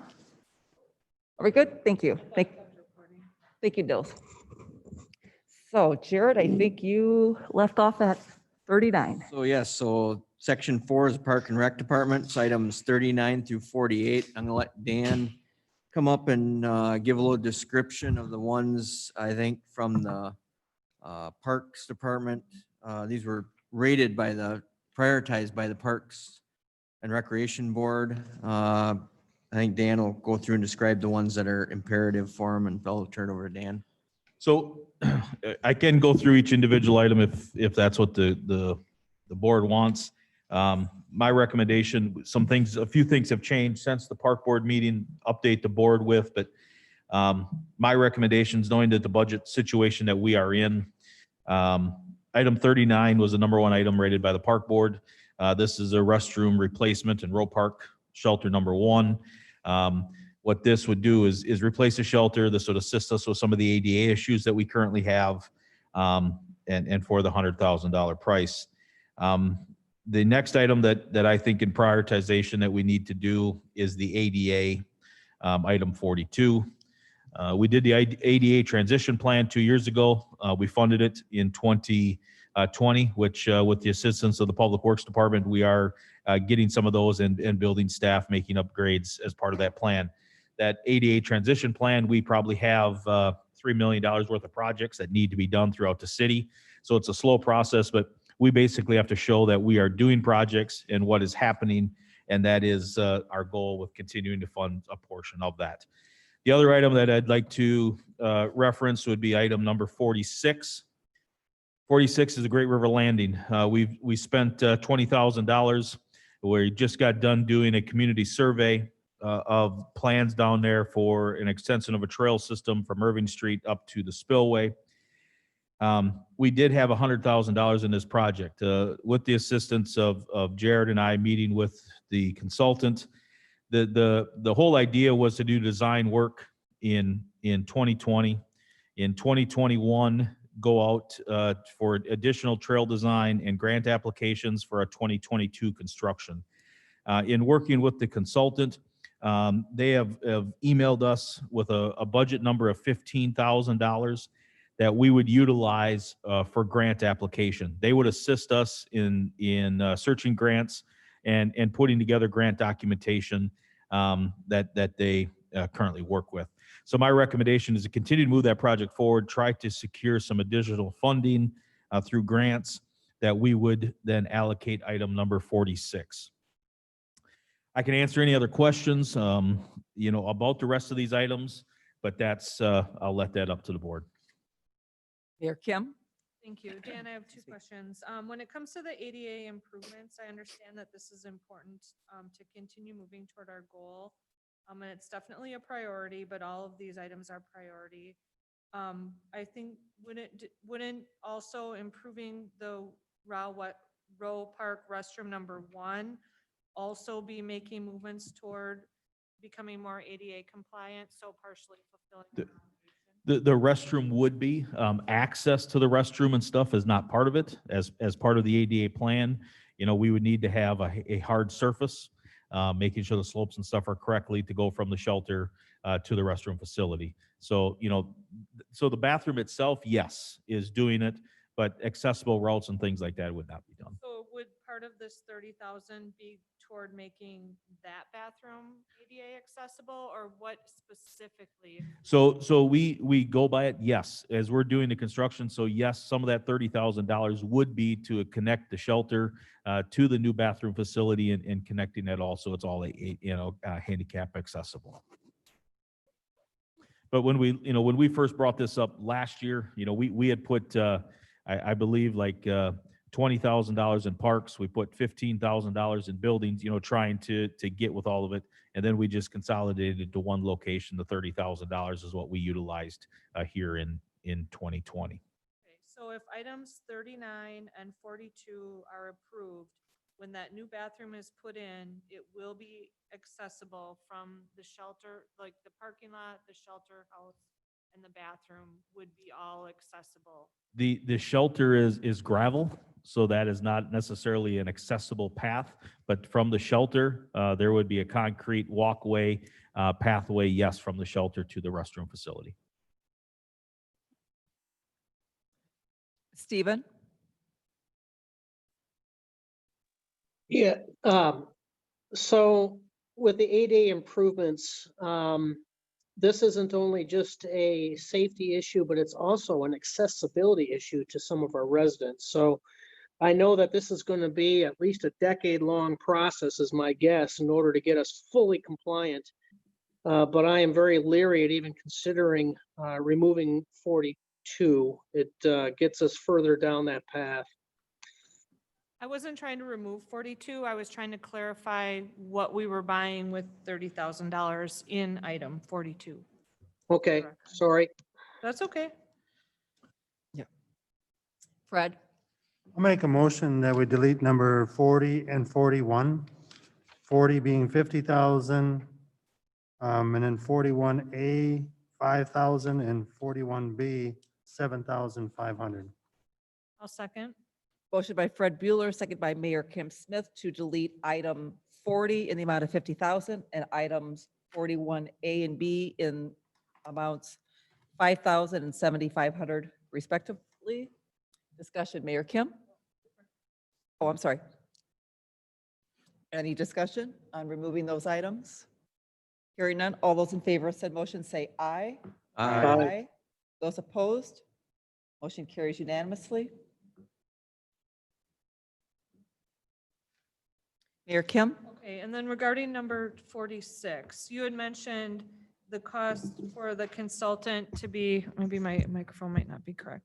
$15,000 for the consultant to assist with the design and grant applications. Of our money from 2020, did we use all of that? And then could the 100,000 be reduced realistically? So yes, so that's what I'm asking for, Kim. That Okay. item would only be 15,000. Okay. And it would only be for grant application, work with the city staff. That we could solicit grant applications and help us compile the grant applications to submit for. Because then in 2022, And then we we would would have. continue with the design phase of it. Okay, I'll make a motion then if that's okay. I'll make a motion that item 46 be reduced from 100,000 to $15,000. I'll second it. So motion by Kim, second by Fred to reduce item 46, the Great River Landing Trail Design and Grant Applications from 100,000 to $15,000. And I know, Fred, you had your hand up earlier. Did you have, oh, we're good. Okay, and Steve. Stephen? So Stephen, It's good. you're good? Okay. Any further discussion? Hearing none, all those in favor of said motion say aye. Aye. Those opposed? Motion carries unanimously. And just the other thing, I mean, it's not that these other projects Right. aren't, these are going to continue to show up. Our lists are going to get longer. It's just, I understand the circumstance we are with some of the larger projects that we have. So that's it, rather than just, going through every single one, that's why I tried to summarize that for the group. Mayor Kim? Yeah, so I do too. Like a lot of these projects are ones that I know like are really good projects that we should be doing, but we're just unfortunately not able to do that. So that being said, I'll make a motion that we remove items 43, 44, 45, 47, and 48 from the 2021 capital improvement budget. I'll second it. Motion by Mayor Kim Smith, second by Fred Bueller to remove items 43, 44, 45, 47, and 48. Discussion. Stephen Knott? Yeah, so out of all of those, the only one I have a concern on is 47 with the bank stabilization. by delaying that, or could we potentially be incurring an additional cost? I think, Stephen, as discussed at the park board, we have to do some more research. Where this location is, we have to work with some of the private landowners. We are not able to do the full, basically it's a horseshoe there, and our property does not extend all the way through the corner or the turn. So we have to have conversations with the landowner, and plus we would need to do a wetland, the delineation in our conversations with the DNR. That's another portion that would need to be done before we can move forward. Thank you. And I'll just kind of piggyback on that. This is one of the projects that was of special interest to me as well. And I've been pushing Dan to pursue it. But I do agree that we're just not at a point, we do need more work, conversations with the DNR and the landowners to have a good solid plan of how to stabilize the bank and a partnership with all the people involved. So, I mean, we have to work on this in 2021, but the cost will not come until 2022 at this point. And the other thing that, this one potentially could go forward with under other funding sources. We did receive an easement in this park for a natural gas line of $50,000 that is currently sitting in a reserve account that if we needed to or wanted to in this area, we could take some of those funds to help facilitate this process. We have met with one consultant to get prices on a wetland delineation. We can continue to work with that, and we could have some other sources of funding to utilize. Right. And the other project in that park is to improve drainage. Correct. So they could be tied together. Dan, Dan, come back. You, Dan. So either Dan and or Jared, as it relates to item 44, Royal Park Tennis Court resurface. My only question would be regarding by putting it off, are we possibly going to encounter more costs in the future by putting it off this year? It's very difficult. The recommendations is we should be resurfacing our tennis courts every, 4 to 6 years. Both of these courts are exceeded that time frame. The courts are relatively okay. We do have some mildew buildup on our tennis courts, especially late fall, like we're going into early spring when we have a lot of moisture. They are still in okay shape. It's not, if bird baths, we put saw cuts in the courts so that if they're going to crack or going to have movements, they usually stay on that. The courts are relatively okay. Now, we invested $400,000 in the tennis courts down there, probably 6, 7, 8, 10 years ago now. So it is a process that we need to look at as we, move forward. It's something that needs to be done, and we're going to look at trying to do this. Thank you. Fred? It's been a while since we've done something in Roe Park, and I'm only bringing this up just for information's sake. Would I be correct to say that when we do repairs at Roe Park, i.e. tennis court, half of the cost is paid by the school district? That when we did the tennis court redone, yes, they covered 50% of that cost. Something That's to what I was remember. going to say too, is if they were on board with waiting another year because Yeah, of the tennis team. This is a number that I was going to go through here first. If it was approved, then we would go to the school district. Their funding timeframes are a little bit different to try to move forward. So the 35,000 is for the total, so there's a possibility they would be doing for 17.5 then. Correct. Okay. Yep. And was Stephen or not? Okay, sorry. Trying to manage this. This is fun. You need to have a little flag or something. So, okay. So any further discussion? I guess the one thing that I have a little concern about, I mean, I know it's only $6,000. It's item 43. I know that Mark Hansen had spoke up about the Sunfish Wayside improvements, and for a very small amount of dollars, Yeah, I mean, it is. And but it's really affect a lot of people in our community. And so, I mean, I think community, this is a tourist, attraction for the area. This is probably the most photographed area that we have in the city. We have a lot of people going there. Mark has been very strong and adamant of trying to improve this area. He has worked with a local landscape firm that has come up with a price. That's where we've got this number. It is a small dollar figure. It again, going back to the three items that I pulled out, it's, I think we put all of these projects in here because we think we need to get them done. And so I know if Mark was here tonight, he would be adamant that we do add 43 into that mix. It is a very small dollar amount, and, we would support any additional items that we have that we requested in there. Thank you. I'm only going to vote against the motion because I am in full support of item 43. Why don't you make an amendment then?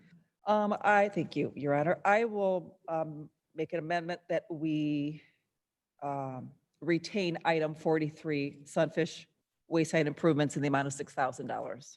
I'll second. Motion by Diane, second by Stephen Knott. Discussion on the amendment. Hearing none, all those in favor of said motion say aye. Aye. Aye. Those opposed, motion carries unanimously. Thank you. So back to the amended motion then, that would be to remove items 44, 45, 47, and 48. Any further discussion? Hearing none, all those in favor of said motion say aye. Aye. Those opposed, motion carries unanimously. Thank you. So we're on to section 5, which is police department.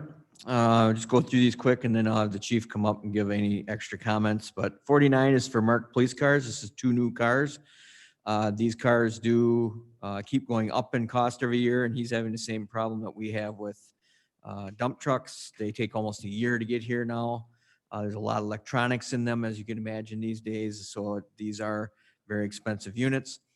We basically have to replace minimum 2 a year. Some years we replace 3 just to keep up with our normal rotation. We actually, about 10 years ago, skipped 1 whole year, and then the next year only bought 1 instead of 2, and we got so far behind that the mechanic went crazy. So we have to keep up with vehicles. Item 50 is portable radios. This should actually be from body worn cameras. This is actually a typo. Year 2 of 3 should be under 50 for portable radios. So that where it says year 2 of 3 should be up to 950, not on 951. We'll make that change in the list. Portable radios, this would be year 2 of a 3-year program to replace radios. Chief can go into the specifics, but they need to be able to communicate with what they're doing with their radios. 51 is the body worn cameras. As you have heard some public comment tonight, this is one that was brought forward to a city finance personnel meeting. 52 is for a surveillance camera at City Hall, adding another outside camera to add to the system. So I guess with that, for 49 to 52, if Chief Ashback has anything you'd like to add before we get started, maybe it'd be a good time. Welcome, Chief, as always. Thank you, Your Honor. I don't have a lot to add, but obviously these are important items for us. I'm not really sure what, our radios, as I spoke last year, continuing to replace our radios.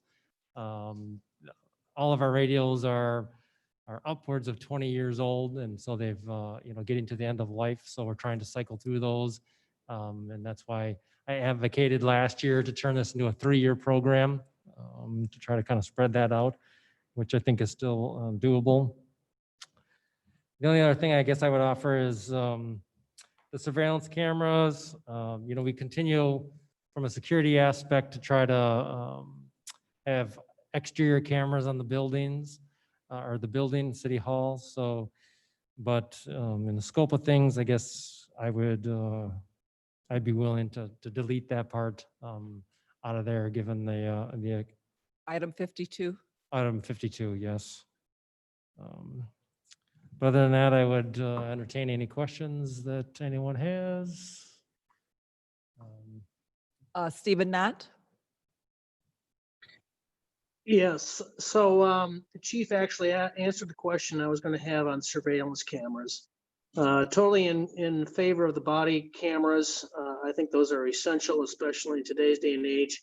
And 49 and 50 directly go to 2 things that police need to do, and that's they need to be able to move, and they need to be able to communicate. So, but yeah, I was going to ask a question about 52, but Chief has already answered it. So, Thank you, Stephen. Mayor Kim? Yeah, I guess the only thing I would probably add is just a few words in support of, I mean, obviously, I think 49, 50, and 51 to me are really essential that we include. And then just kind of discussing 52 a little bit. I think one thing as we add surveillance cameras, it does give our police department the opportunity to cover more area with less people. It gives them a chance to see what's going on without physically going to the location. So I would like to leave this included at least temporarily if possible, but obviously understanding everything is important that's in this budget. So I guess I'll defer to the committee. Thank you, Mayor. I do support Mayor Kim's, or I echo her sentiment regarding item 52. I can't disagree whatsoever. Stephen Knott?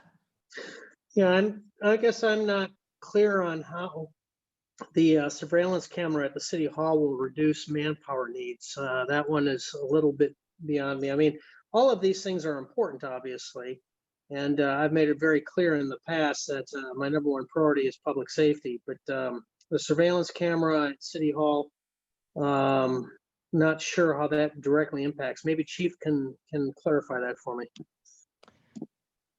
Yeah, I guess I would agree to some extent that probably in that particular situation, maybe not a reduction in manpower other than if there was an incident, it would help us resolve that incident much quicker than without surveillance. I think in past conversations with the mayor, I think what she is probably insinuating, and I agree with her, is future years, I'd like to look at including projects of cameras at other locations like the downtown area, maybe some of the parks. Those kinds of cameras would certainly help us reduce labor hours on patrolling certain areas more efficiently. So, future years, that's what I would like to include that project, but this particular camera is not for that reason. This particular camera is more, in fact, we just had a law enforcement bulletin come out from the FBI talking about retaliation and other things against law enforcement agencies across the country, against squad cars and other equipment parked out in parking lots.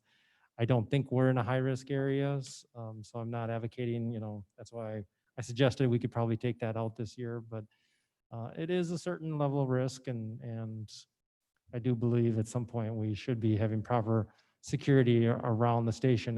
And one thing I bring up is the need for our surveillance out by our drop box, and that's been an issue right now with the election that concerns brought forward. So that would be another area as part of our coverage around the building, is to include that area. Thank you, Chief. Alderman Stevens? You do need to come up, so for transcriptionist purposes, thank you. Got to walk of shame.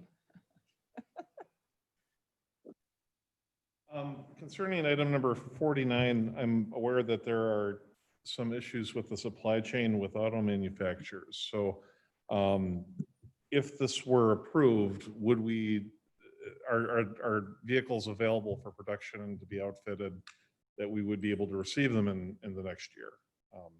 I'm not lobbying for or against this. I'm just stating that this might be an issue where we might not be able to receive these, and that might be a way to take 129,000 out of this budget. So, thank you. Thank you. Chief, do you have any thoughts on that? I'll actually partially Jared? respond to it. Their response is, from the time we order, they're about at least 6 months out, going on 9, but I think you have to bond for it to get the order in, because we can't physically issue the purchase order and commit to purchase it unless we have the funds on hand. So I think we really need to be prudent and have the funds on hand to do it, so. I would agree. I would be extremely nervous if that funding was taken out of there. I don't see that benefiting at all. We would still be behind on the cycle because of it, the delay. So Fred? I'd just like to make the statement on numbers 49, 50, 51, and 52. Each and every one of those would not meet the qualifying level of bonding, so it's a state trust fund loan. State trust fund loans take a little longer than the bonding that we do in April. So with that, I think it's important that we keep the process moving. The only question I have is, would you be open to using some of the dollars for the sale of any of your vehicles to offset any one of these 4 items? Certainly. Yep. Yeah, as in the sale of, do we have a sale of a vehicle this year? No, I don't. The one that failed to go through because it was a, Yeah, do we they have a different one? kind of did and kind of not. Yeah. Yeah. So I mean, I guess how Yeah. much do you think we could, oh, it's something we can get back at next meeting and just, Yep. we can talk and see how much we can reduce one of these 4 items by a trade-in, by other sources. Yeah, I would support that 100%. Thank you. I think Stephen nodded his. So Stephen? Yes, so 2 things. First off, with the police vehicles, if we delay that a year, the impact could be that we're actually delaying it 2, is what I'm hearing, up to 2. 6, it could be 18 months to 24 months. So I absolutely am in support of retaining that. And as far as the surveillance camera, what I heard Chief say a little bit back is that camera would actually be monitoring equipment so that if we incurred any type of damage, that we might be able to mitigate that through observing, who and when that occurred. So I'm actually in support now of all 4 of those. Okay, thank you, Stephen, For now. for now. Keep your eye open. Thank you. Thank you. So I think we're ready for the Omni Center. Jared? Item 6 is the Omni Center. So we have items 53 through 66 for the Omni Center. Dan's going to come back up again and give us an overview of, I think, what his recommendation is going to be. Hey, Chief, make sure you put this microphone down when you leave. I'm kind of short. I'll start here. Brian will come up and do some explaining. I'm going to run through each of these items relatively quick. These are prioritized from the park board side of things. Item 53 is a new generator, or I shouldn't say a new generator. The Omni Center does not have a generator. Just so that everybody is aware, this generator is would not be hooked up to our ice making equipment. I think there was some misunderstanding that people think that we're trying to get a generator to make sure we have ice. That's not the case. So the Omni Center is a backup shelter in case if we have an event.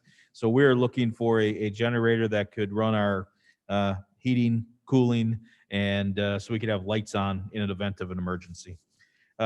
54 and 55 are roof replacement. This wouldn't be a roof replacement. This would be a coating on Arena 2 that we have put on other areas of the Omni Center that have been working extremely well for us, and we've been very satisfied. 55 is a flat roof area between Arena 1 and Arena between the 2 arenas. This area is a problem area for us. As if you come up there, you'll see a lot of discolored tiles because of leaks and things in this area. I am going to let Brian discuss the rest of these items as it's getting into heating and cooling and more of some of the mechanical. So I'll let Brian come up and run through the rest. Thank you. So 56 is a AC unit for our concession stand in the front of the building. It's actually a double unit, and one of the units is out. The other unit does work well. And this year the system worked well, but it's one of those things, okay, so it was designed for 2, 1 is working. Our thought is to replace the one that is not working at this point. Replacing VFDs, again, those everything that we have right now is working well. But it's a time when, with the age of the building, we're going to be replacing those things, and it's one of those times to get ahead of it, because if one goes out, we don't have a choice but to replace it when it goes out, because all of our air handlers and heat pumps all work off of VFDs up there in the building. Then 58, trying to replace some of our basketball standards that we currently use for our park and rec programs that are held up at the Omni Center. Those are actually some of the programs we've been able to actually have up there in the last couple of months. Small groups of kids and people are willing to rent the area. So to replace some of the basketball standards. Again, 59 is looking at the hockey boards in the back arena. Again, a maintenance item that the building is just the age of the boards, looking at doing something new, trying to replace them to make sure that, you know, we don't end up with an issue back there at some point with our boards. Air handlers rebuilt in Arena 1. We have some of these both here at City Hall and there. We have the big air handlers that heat and cool the front arena. Get used as much in the summertime as they do in the winter. To put in new bearings, fan motors, and to that extent. That's something that we've been working with Winona Heat and Vent with, and talking with them about what it would take to rebuild those two air handlers. Rooftop air handlers on the back arena. Those actually are in the 2 meeting rooms in the back of the building. And again, those looking at making sure that we keep ourselves up to date. Those are all R22 units. They'd be replaced with the new cooling and Freon in those units. Looking at painting the inside of Arena 1, you know, we're kind of looking at what we've done for the building has been to, you know, bring it back up to speed on things that hadn't been replaced over the years. And we're looking at now, what can we do to make sure that it lasts another 30 years? So we're looking at painting the inside of Arena 1. Again, aesthetics to make the building more appealing to outside groups that would want to utilize the building. Chiller 1, again, just making sure that where the unit is up to speed. That's something that we replaced here about 4 years ago. And I know that there's some upgrades that are due to be done on the intelligence side of that unit. And they keep telling us what we need to do, and we keep trying to make sure that we keep ourselves up to date with it. As many units as we have up there, we try to keep the building as clean as we can. So we want looking at a new ride-on floor scrubber, and we use those things on an everyday basis. The chiller in Arena 2, we actually, with this year, we're extremely lucky. We had Train come up and do some work with us, and got that unit back up and running very well. But it's a unit that has been there, and when they put it in, it was a little older, so that's a replacement to make ice in the back arena.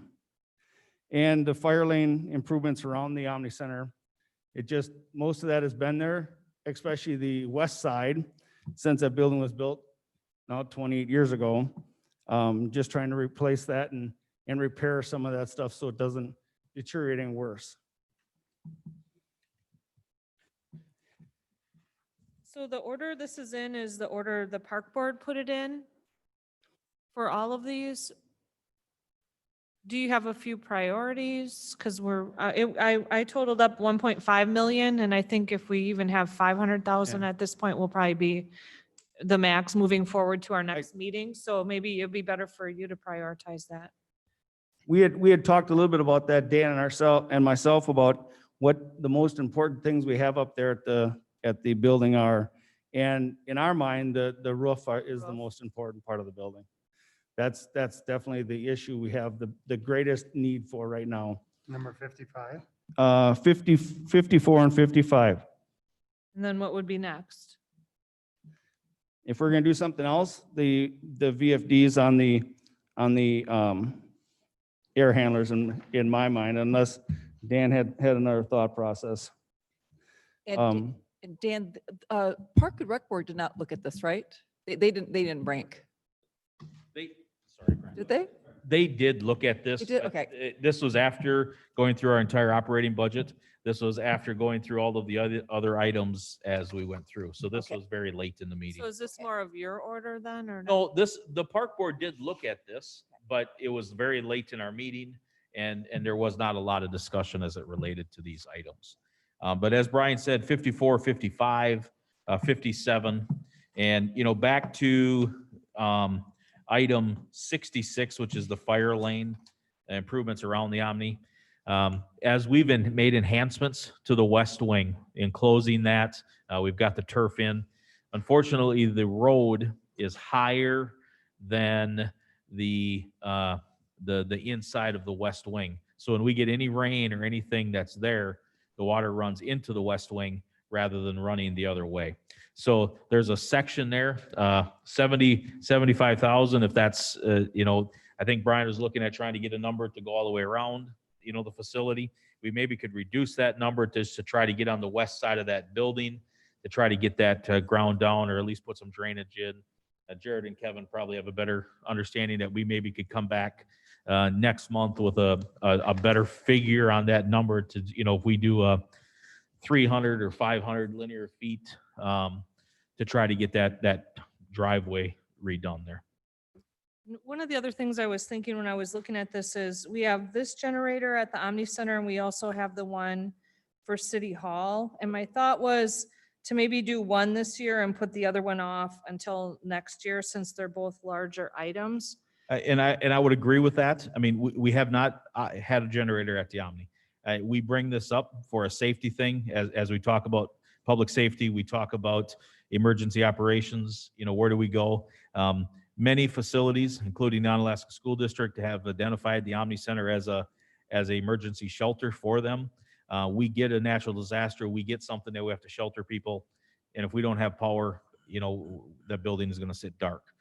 So it's just some of those things that we have to continue to think about and have as we go forward. You know, we are in a very difficult situation with the amount of projects and things that we have. At some point, we just have to look at it. And I will say the chiller was in last year's budget. And we did get, La Crosse County did put in $50,000 towards that project.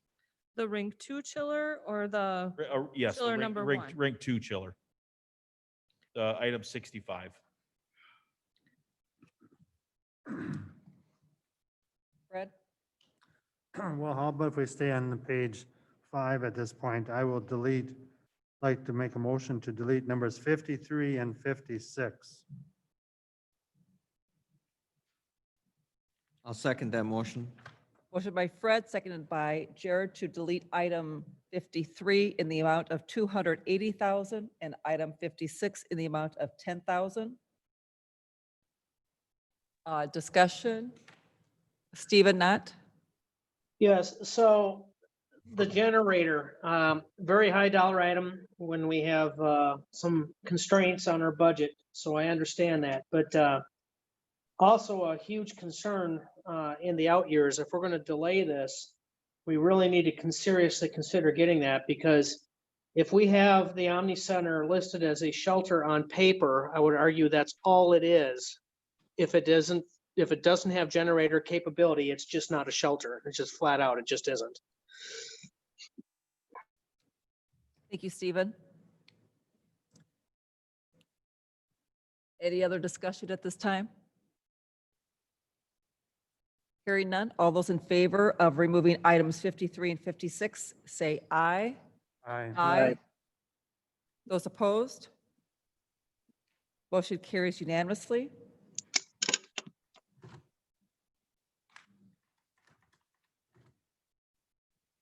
Eric? Dan already stole my thunder a little bit on item number 65. Reminder that there is, at least for 2020, the amounts, less other sources would be 50,000 from the county. Eric, can you put your thing up? Thank you. Sorry, Dan. That's better. So there will be additional resources that will need confirmation though, because the funds are donated to be donated at a time of actual design and implementation. Yeah, we would present to the county. This is the invoice. This is the cost. This is when we plan on doing it. Of course, they are also in a different budget year and preparing that. So I would need to confirm that that would still be a viable option for funding in 2021. Thank you.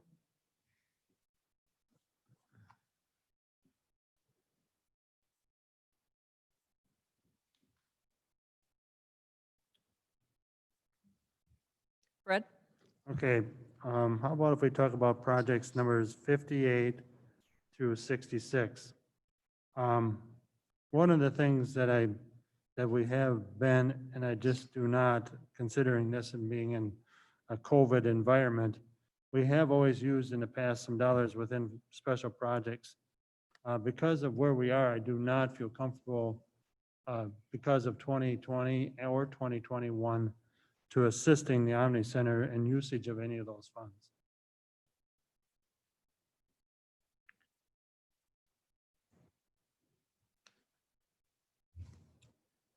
Once we get out of this environment, then I feel more open to be able to do that. But at this point, I'm just, that's kind of our safeguard at this point.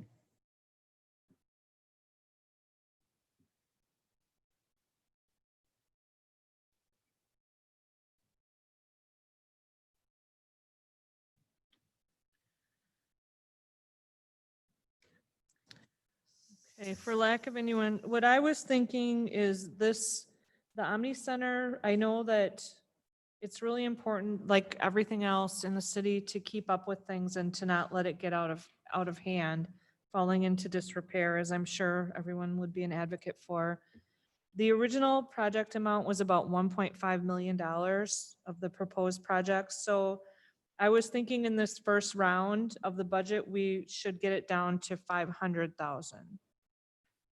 It's kind of the number I was shooting for, but I don't know if somebody else had a different idea.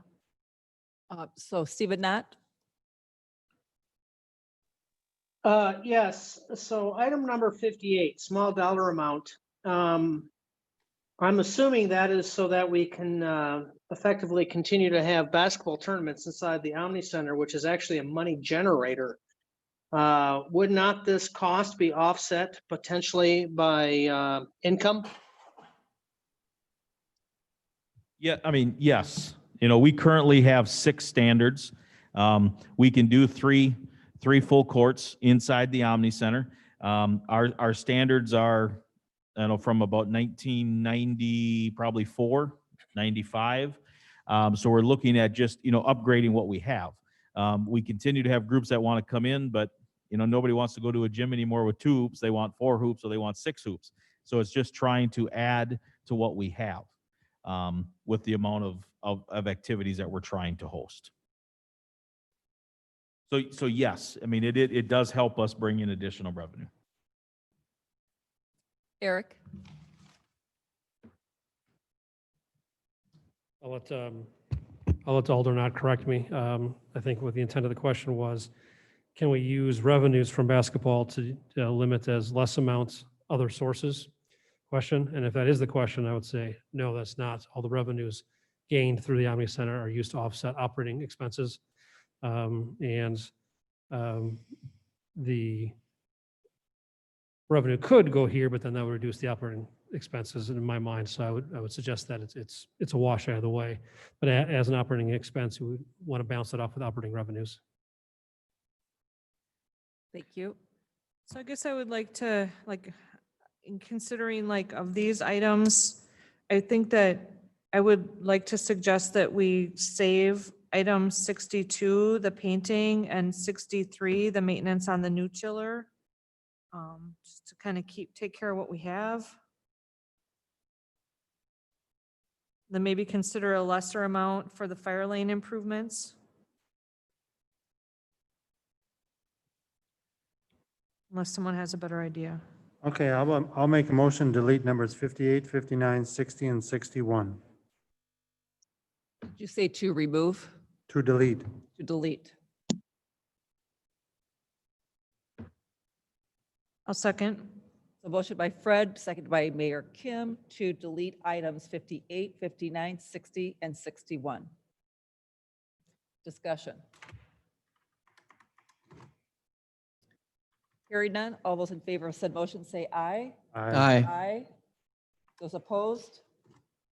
Motion carries unanimously. I'll make a motion to delete number 65, the Rink 2 chiller. I'll second it. Motion by Jared, second by Fred to delete item 65, rink number 2 chiller in the amount of 550,000. Discussion.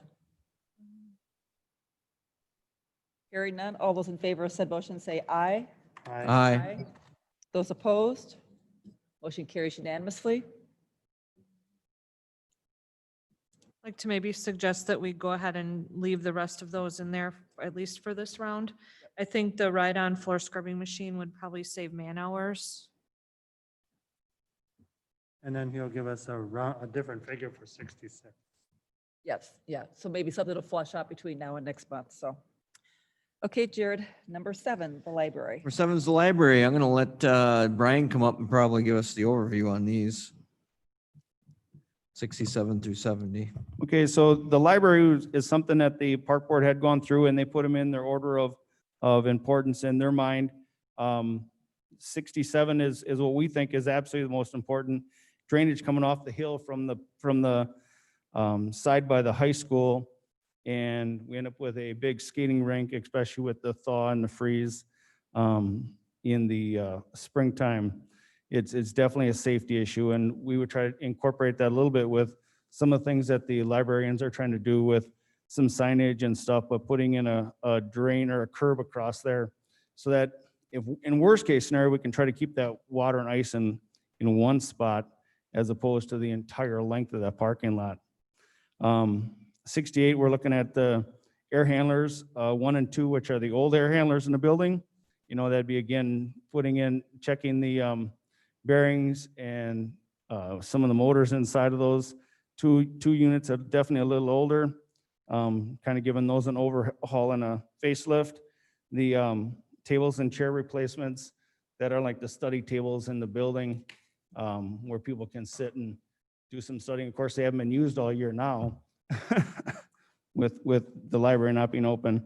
And then number 70 is roof replacement over the original part of the building.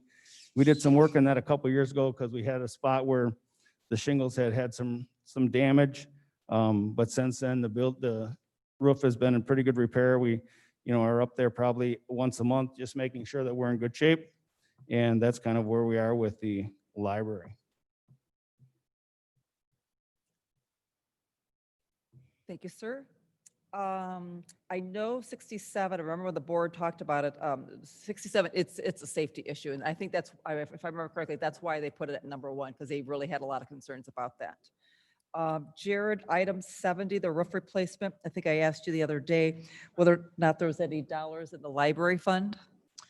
Fred, do we still have the monies from the 2008 capital projects? I just said 8, It just so 8 or hap- 9. It just It's so eight. happened that I have It's eight. 2008 Yeah, 2008. dollars of 259,000.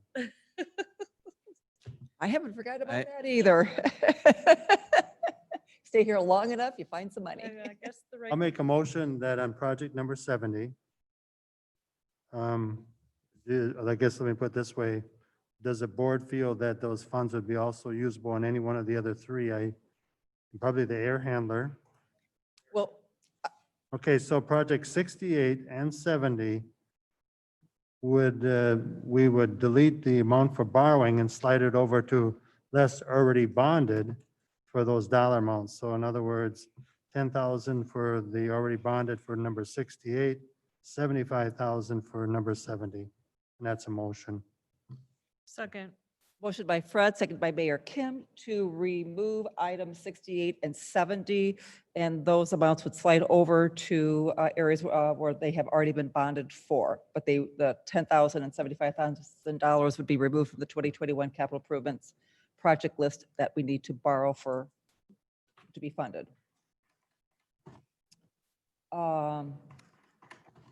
Discussion.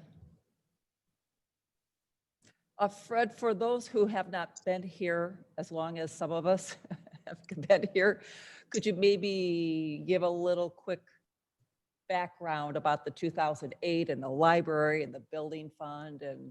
Well, what amount to, and Jared, is if I recall, the bids came in really attractive and the city saved those dollars, and the council went on record and to restrict those dollars for any improvements done to the library facility in the future. And they've been tapped here and there throughout the years ever since. I don't Yes. just, but sparingly, if I remember correctly. Right, right. So any further discussion? Hearing none, all those in favor of said motion say aye. I, Aye. Those opposed, motion carries unanimously.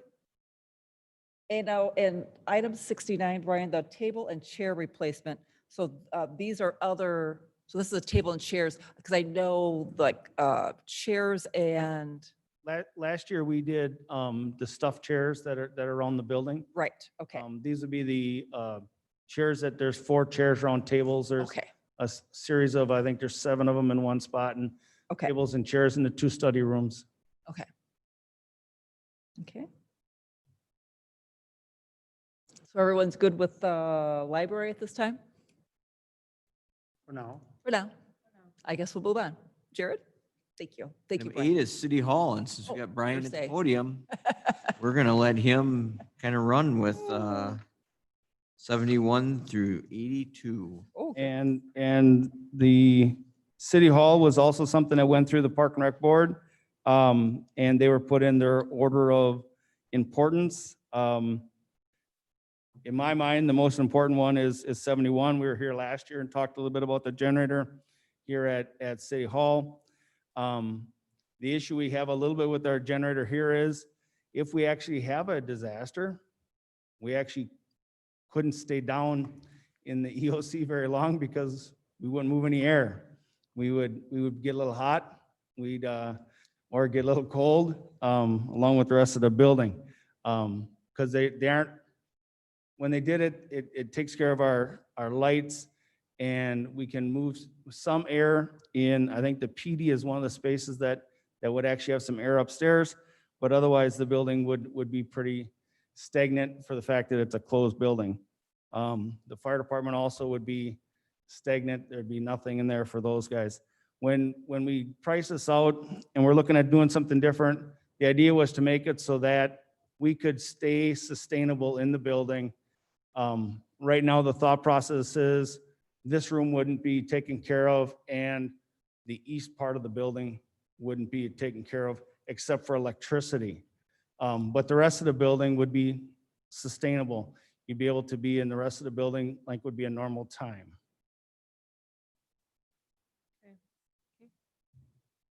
If you'll just go item by item, if you would. Okay, we can. Sure. The other item is the floor in the PD, in the fire department, where, they take care of the floor all the time there, they clean it up. But when they come in and out so often, they back the trucks in and the salt and snow drips off of those things.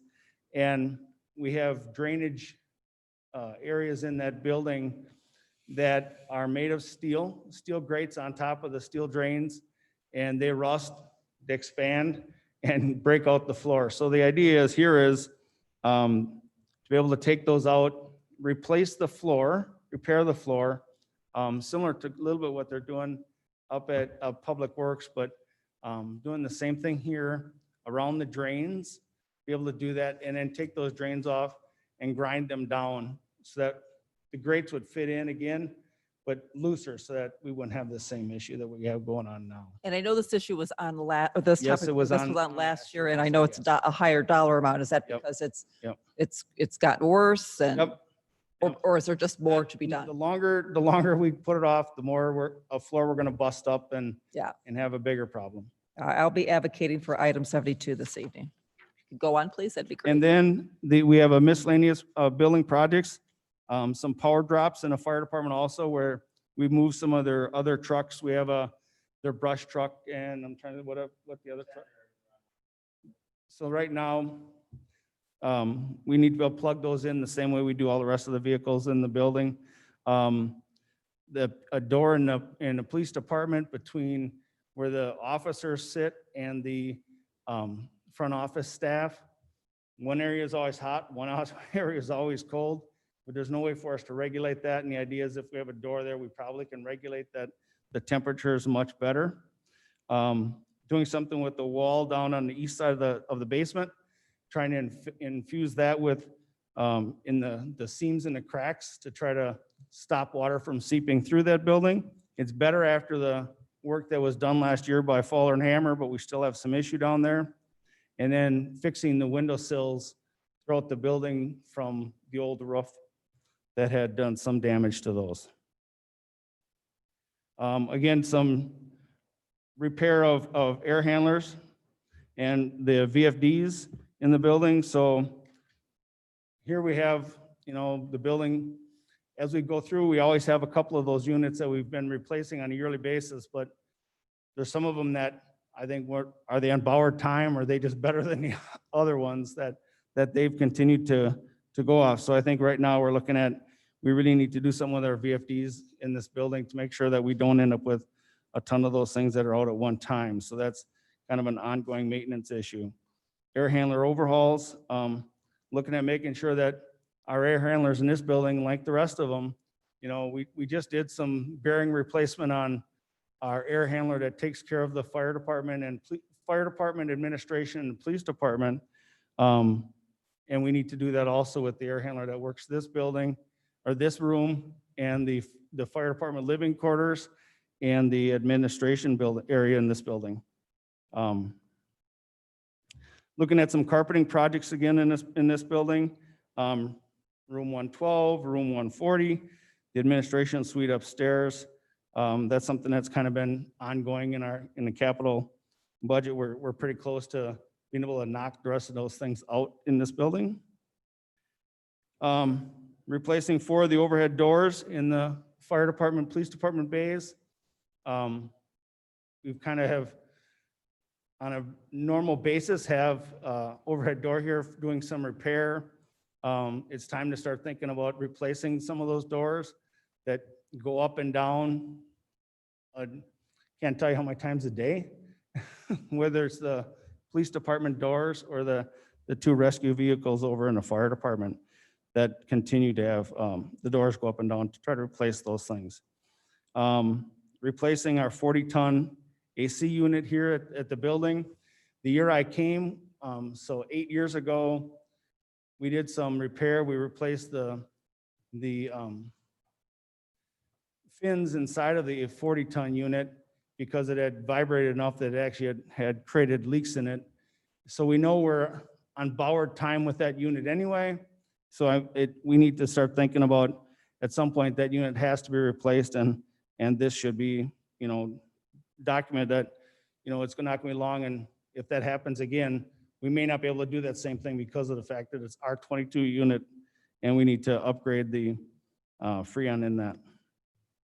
Miscellaneous concrete projects around the building. We have on the west side of the building, we have some concrete pads that from the fire department that have just deteriorated over the years through salt and erosion and living in Wisconsin. And then along the sidewalk on the west side of the building, also doing some work over there. Seal our parking lot. Something that we've been able to do a good job of here in the city, making sure that our parking lot is well taken care of and not getting busted up. Replacing the washer in the fire department. Their washing machine is, would you say that is, Troy? The guys that do the repair work on it say it's a workhorse, the thing will go on forever, but you can't do anything special with it, or, it's gonna just wash the clothes the way it's supposed to. So it's hard to regulate the machine, so Troy has gotten some prices on a new one, and that's what we have reflected here.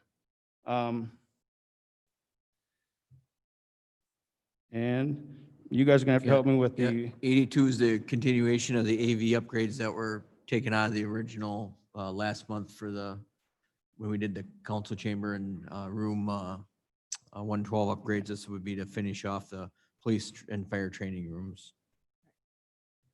Thank you, Brian. I wouldn't leave just yet, though, unless you don't mind coming back, so. So these are in order of preference? yes, these are in order from when the Park and Rec Board looked at them, yes. Now, I was under the impression, and maybe I heard incorrectly, but I was under the impression that the item 81 that the washer was inoperable at this time. Me too. I thought that was really important. Right. Please.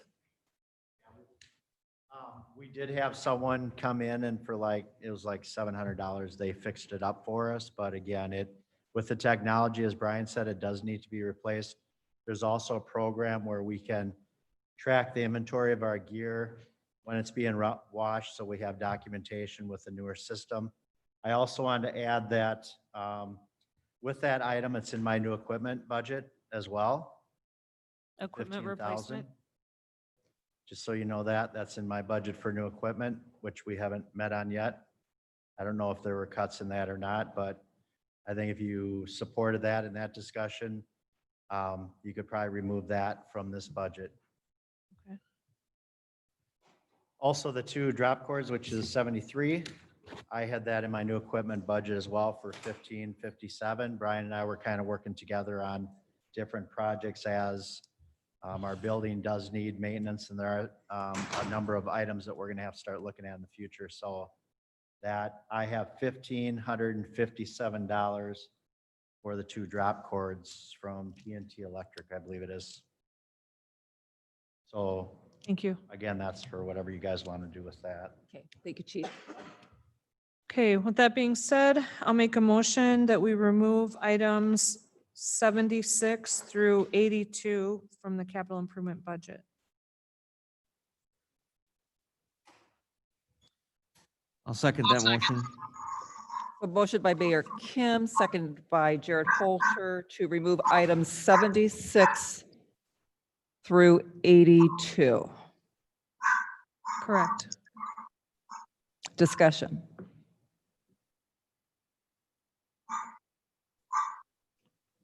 Fred? Oh, I disappeared. You guys take a lot out. We were waiting for you to leave the room. Next time, we're going to sneak some stuff back in. Another break's coming up real soon. Any further discussion? Fred? Made the motions. Mayor Kim and I second. Jared seconded. you. That's the one that I didn't write down, and that's the one I get called on. So no further discussion.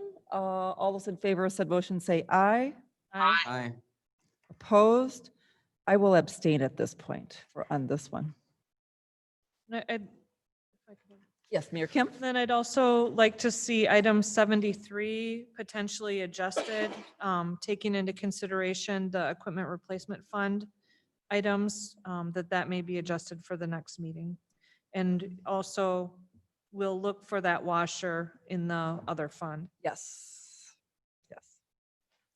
So that was not a motion for No, I'm just 73. You're making a note That it'll just have to be adjusted, yes. Okay. for whoever, I thought Fred was out of the room. Oh, he needs a timeout. Oh.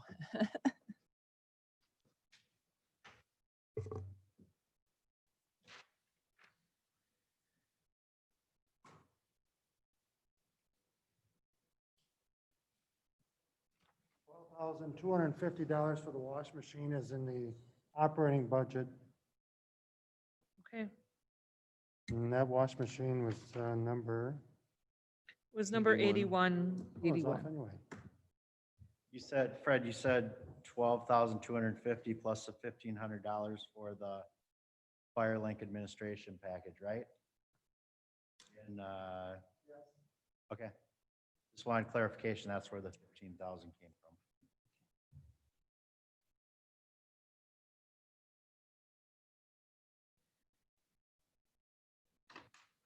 So we voted to remove the other, so there's no other motions on the floor, correct? No, remove Okay. 76 through 82. Okay. So anything else? Any more discussion on item 8 at this time? If not, we'll move on. Oh, Fred?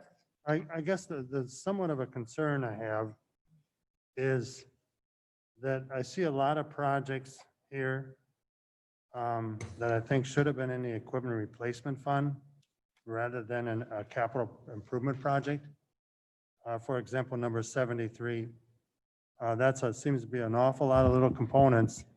When we try to use a threshold and the air handler VFDs, I mean, I understand, but when we try to use $5,000 per unit up to put into capital projects, we're getting a lot of items here that are multiple items with a small value. So the understanding I was in the capital equipment replacement fund was we couldn't exceed the funding that we had put in the previous year.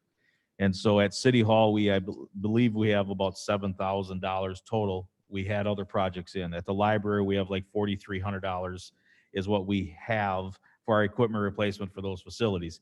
If we can exceed the numbers that we've had the previous years, we could add some of these projects in. But I was under the understanding, that we were supposed to keep things in line with what we did the previous year. And so that is why those items are in this budget, because I have no other place to take them from or put them in. If I can increase that budget and we should move it to equipment replacement, I'd be happy to do that.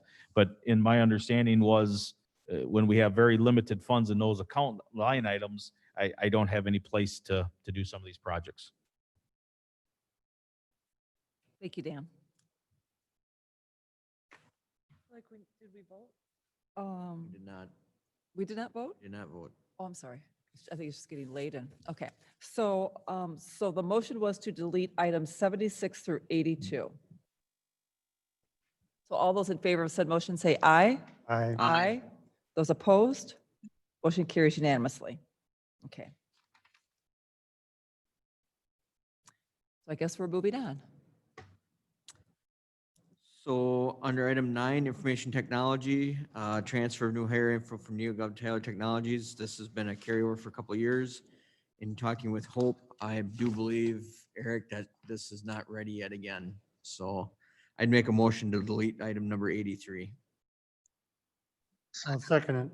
Motion by Jared Holter, seconded by Fred Bueller to delete item 83, transfer of new hire info from NeoGov to Tyler Technologies in the amount of $40,000. Discussion.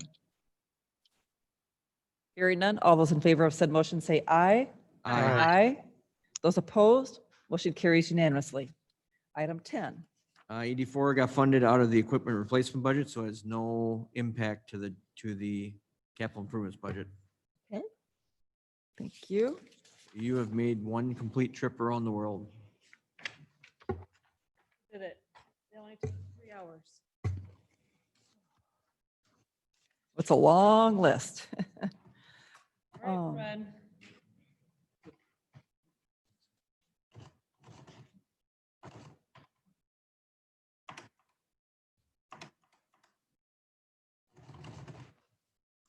Okay. We start off with $9,231,937. We deducted $2,849,550. Leaves a balance of $6,382,387. And if you take $3,600 or $3,600,000 off of it, it leaves you about yet to look at for next month, $2,782,387. I'll repeat that, it's $2,782,387. Give or take 10,000 based on that add-on. So actually it'd be $2,792,000.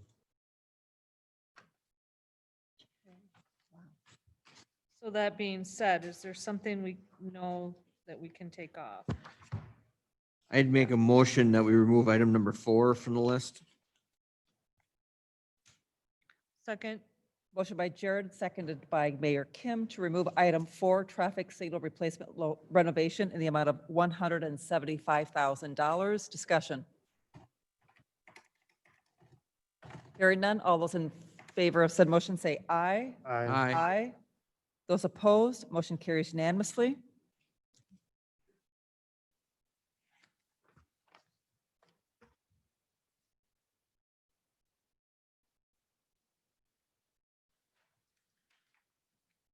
I guess one other thing to look at, Fred, would be how much is affecting the utilities versus the general fund.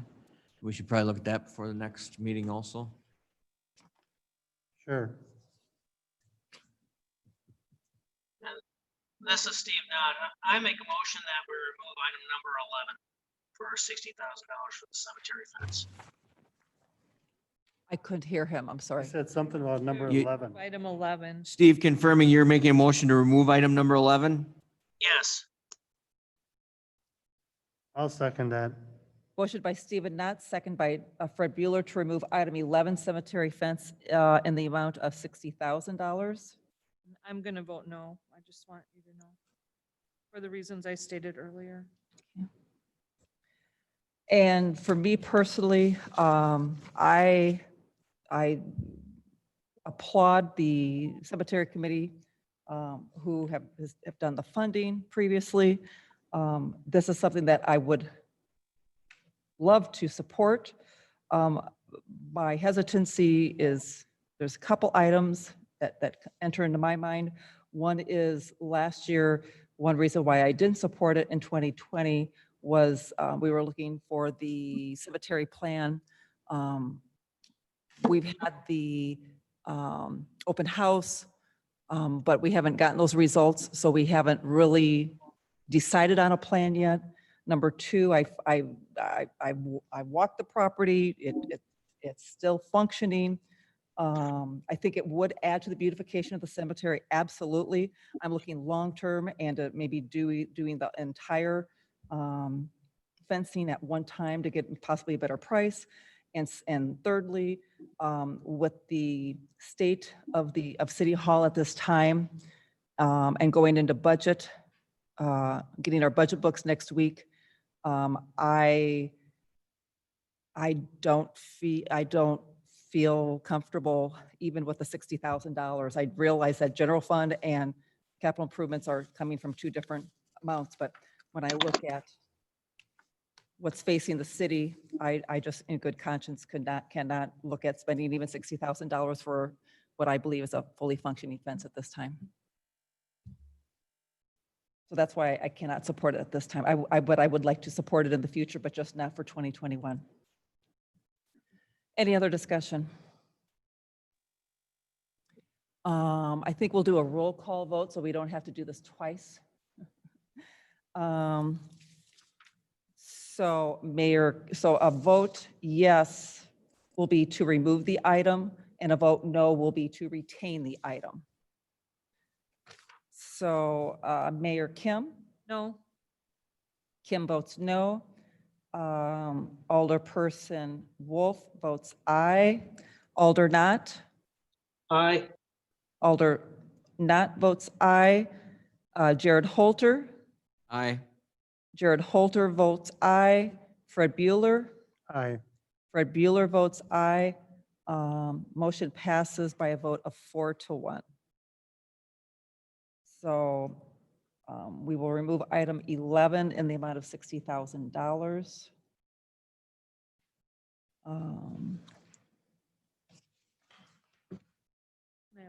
Oh, yes, please. Thank you. Okay, so looking at what we have left, if we're going to get almost $3 million out, we're going to have to cut one or more of the larger items. And it's really hard, I guess, for me to prioritize them against each other. Maybe Jared would have some insight, or maybe Eric or Fred, anybody. Anybody? What we could give up, because I feel like the sidewalk program, could some of these be reduced? But I mean, I feel like all of them are important. I guess if I looked at the sidewalk program, I'd say the miscellaneous sidewalk infill could probably wait a year. I think the East Avenue, we have to do our 1/7 of the city every year. We always have repairs to do, which is B.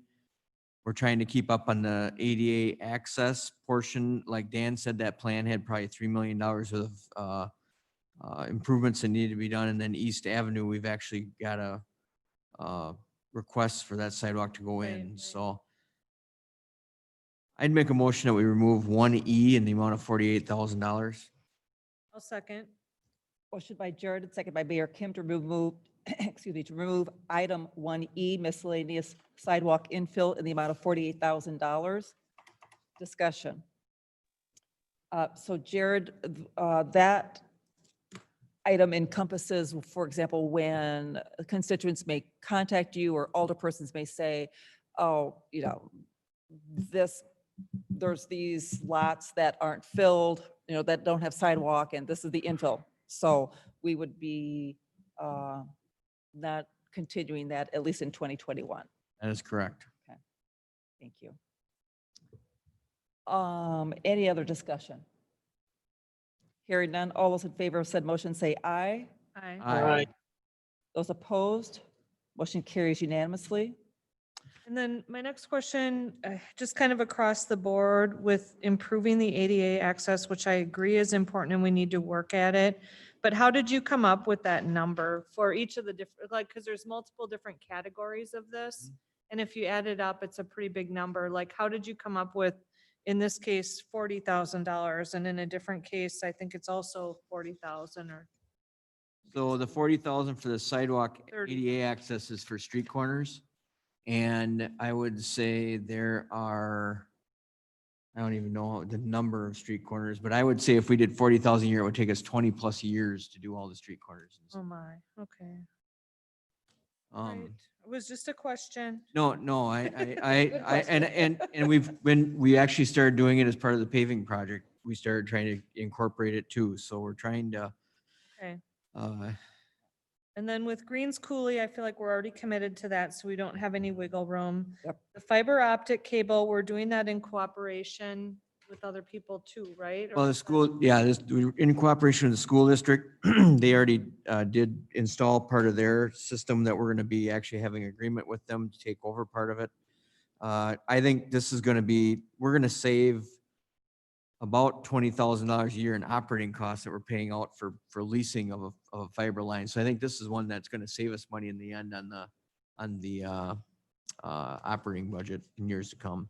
Okay, I guess I look at number 7, if I could. 7, yeah. I'd make a motion, we remove number 7. I'll second that. Motion by Jared, second by Mayor Kim to remove item 7, off-street trail paving / maintenance in the amount of $105,000. Discussion. If you look at the amount of people that use the Green Coulee path, the Sand Lake Road path, the Crossing Meadow path, they're used a lot. I know it. So I think at some point it's, it's going to be, going to have to do it. I look at part of the Green Coulee intersection improvements as a large chunk of funding for the years. So that's the reason we didn't put many paving projects in. Right. We only put the one paving project in. And my staff is telling me that that paving project is getting to the point where it should be done. So that's the reason, normally you'll see more paving projects, but we actually dialed them back in the budget too because of the request for Green Coulee Road. Right. I hope we can do this next year. I think it's really important too. Well, all of these that we're taking out. So that's where also when I look at 13, 14, and 15, if you look at those projects, there is 3, 4, 5, there's probably 700,000 that is not the general fund. It's out of sanitary water and storm sewer. So if we are going to include that as part of the general or part of the total 3.5 million, I think we'll have to prioritize one of those 3 to go. But once again, that's not a large utility project. That's probably just a medium one that we've done probably every year for the last number of years. I'd like to ask that we take one out at least now. Eric?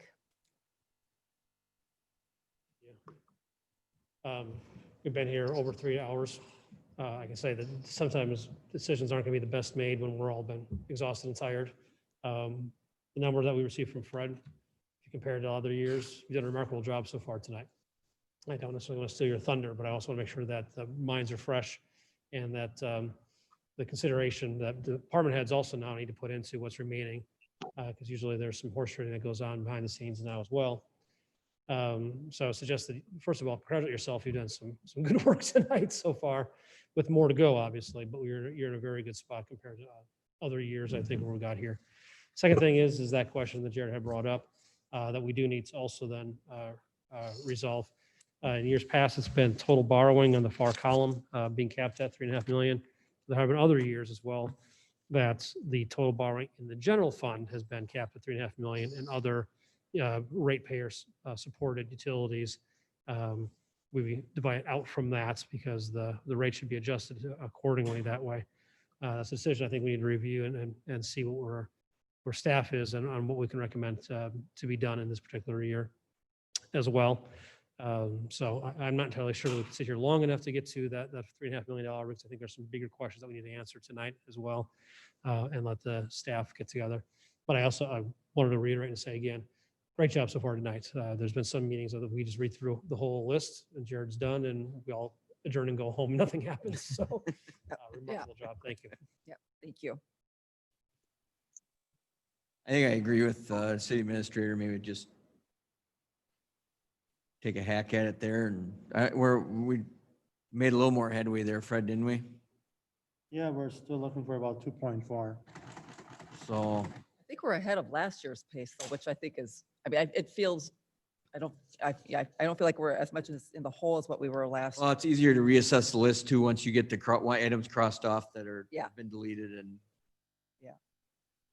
Do we not have a motion on the floor from Jared, though, about item 7? I don't think I so. think We're we. just talking. Was it passed just that. a recommendation? Item No. 7 was removed. Oh, yeah, Yeah, it we- was removed. Yeah, I think we voted on that, didn't we? Oh, I'm Did sorry. we vote? No? It was motion by Jared, second by Kim Smith. I thought we Oh. voted on it and then I was just going on to the next. Right, because I had That's crossed. fine. No, we Oh. can stop. No problem. I don't mind. Oh, I thought, Well, no? okay, so we Let's didn't go. vote on number Split. 7, so we should vote on number Well, 7. let's just, yeah, whether we did or not, we're just gonna do it. Which reiterates what Eric said about. Exactly. He's right. Exactly. He's right. Obviously. Okay. So the motion on the floor was to remove item 7, off-street trail paving / maintenance in the amount of $105,000. And hearing no further discussion, all those in favor of said motion say aye. Aye. Aye.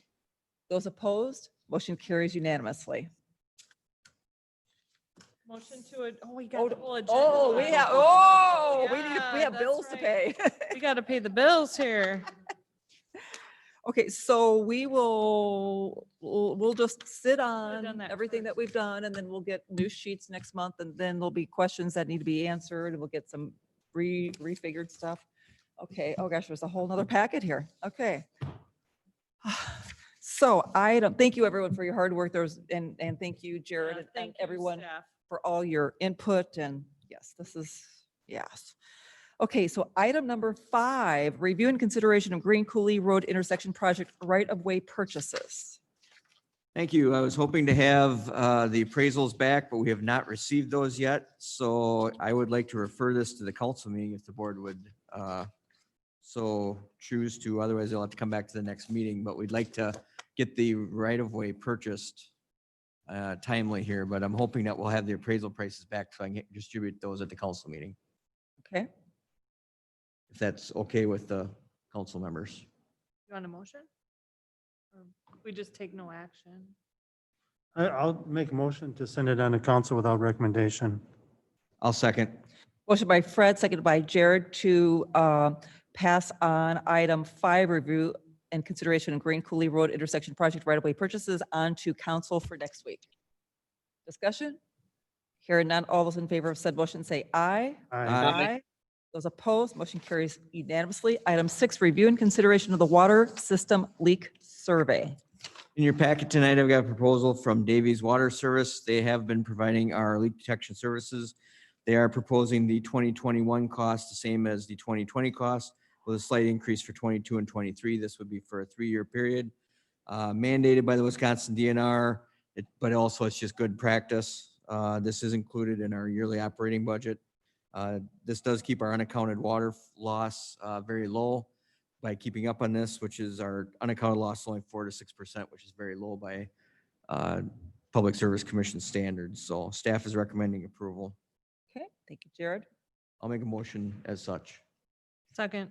Motion by Jared, second by Mayor Kim to approve Davies Waters. Davies Water for 2021 in the amount of $7,600, 2022 in the amount of $7,700, and 2023 in the amount of $7,800. Discussion. Hearing none, all those in favor of said motion say aye. Aye. Those opposed, motion carries unanimously. Item 7, review and consideration of change order number 1 for 2020 Aquatic Center resurfacing project. Jared. I can let Dan get a little better on this, Dan but Wick. this is the existing grading along the zero depth portion of the pool as outlined in your change order tonight for $12,355. Once they started the project and got into it, they actually found more deterioration than what they thought, so. Yeah, the one thing with when our pool was built, the two prime contractors we ran into a little bit of an issue when they came at the edge of the pool. The pool was actually set 3/4 of an inch too deep. So in the zero depth portion, they had to do quite a bit of work with the grading and stuff to make it so there wasn't a trip hazard at the front. When they came into it, and looking at the work, that they recommended that we do replace it because a number of the areas were deteriorated. So they put a different type of a grading system in instead of a perpendicular. They went with a horizontal type of a grading system to go in there to hopefully serve us better going into the future. Thank you, Dan. What is the status of that project? Is it? The contractor was in last week, Thursday and Friday, finishing up.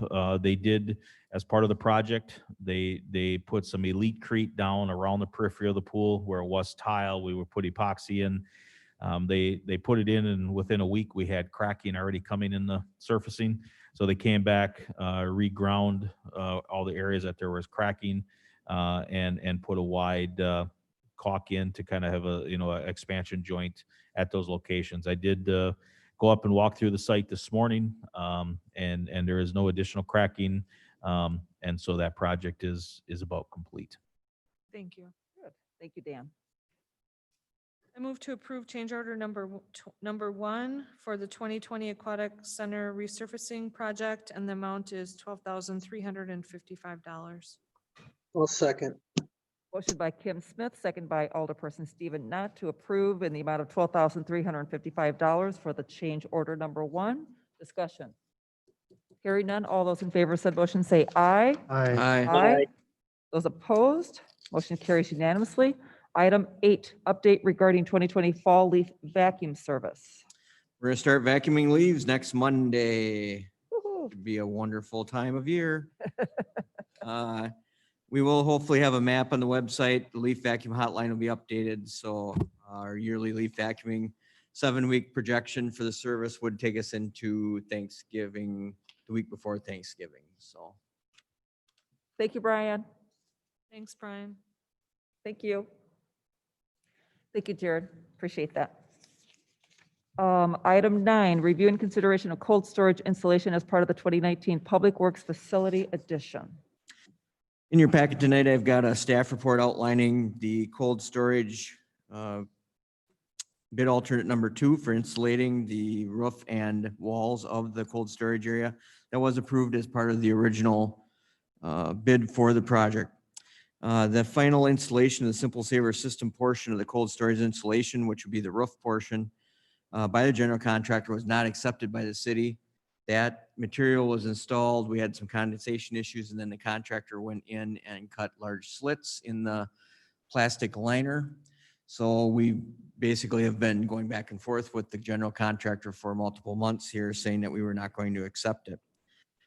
We did engage another contractor that could finish the installation of the Simple Saver system, and this actual contractor is out of Nebraska that actually does the work. This is all they do. They're not a general contractor that does this. This is all they do. So they actually, person that owns this company used to work for the Simple Saver system and went on his own as an installer multiple years ago. So we know that it will get finished off correctly. So with this, I have included in your packet tonight an outline of what the costs would be. And I'm just going to go through that quick in your packet tonight if you want to go to that page. The original bid alternate for the Americon for alternate number 2 was $22,363. We did pay them $5,590.75 for the east and west walls. We accepted that work. There was metal liner panels and spray foam insulation on that area. We did accept $8,372.25 for the roof insulation material that was installed, but we did deduct and not pay them $8,400 for the installation. So with that, we paid Americon for bid alternate number 2, $13,963. With that, the original bid alternate was $22,363. So that savings goes down under the funds saved from the original bid alternate number 2 is the $8,400. If you go through and you looked at the quote that was included tonight from Energy Craft Systems, which is the installer of the Simple Saver system, they gave us a quote of $34,810 to install the system. We also have a area where between the new addition and the cold storage, we've got a gap area. We were originally, when we were putting these costs together, we were going to spray foam that, but we actually have been in contact with Energy Craft, and we are going to have them finish it off with the same system we're using in the rest of the cold storage area, which will be, we did receive a quote yet today that finalized that number at just under $3,000. We do have 5,000 in there, but we wanted to use that number to make sure we have a little bit of a contingency in case something comes up during this installation of the Simple Saver system by Energy Craft. Also, if you look at their quote, we'd have to hire an electrician to remove some of the hardwired lights and fans. We would have to have the electrician disconnect them, and then we'd probably go up and remove them so they get everything put up. If we were going to move forward, that would take us to a total project cost of $55,773. With that, we are looking at tonight, basically, if we hired the Energy Craft people to do the work, we would be looking at a project of $41,810 to finish the project.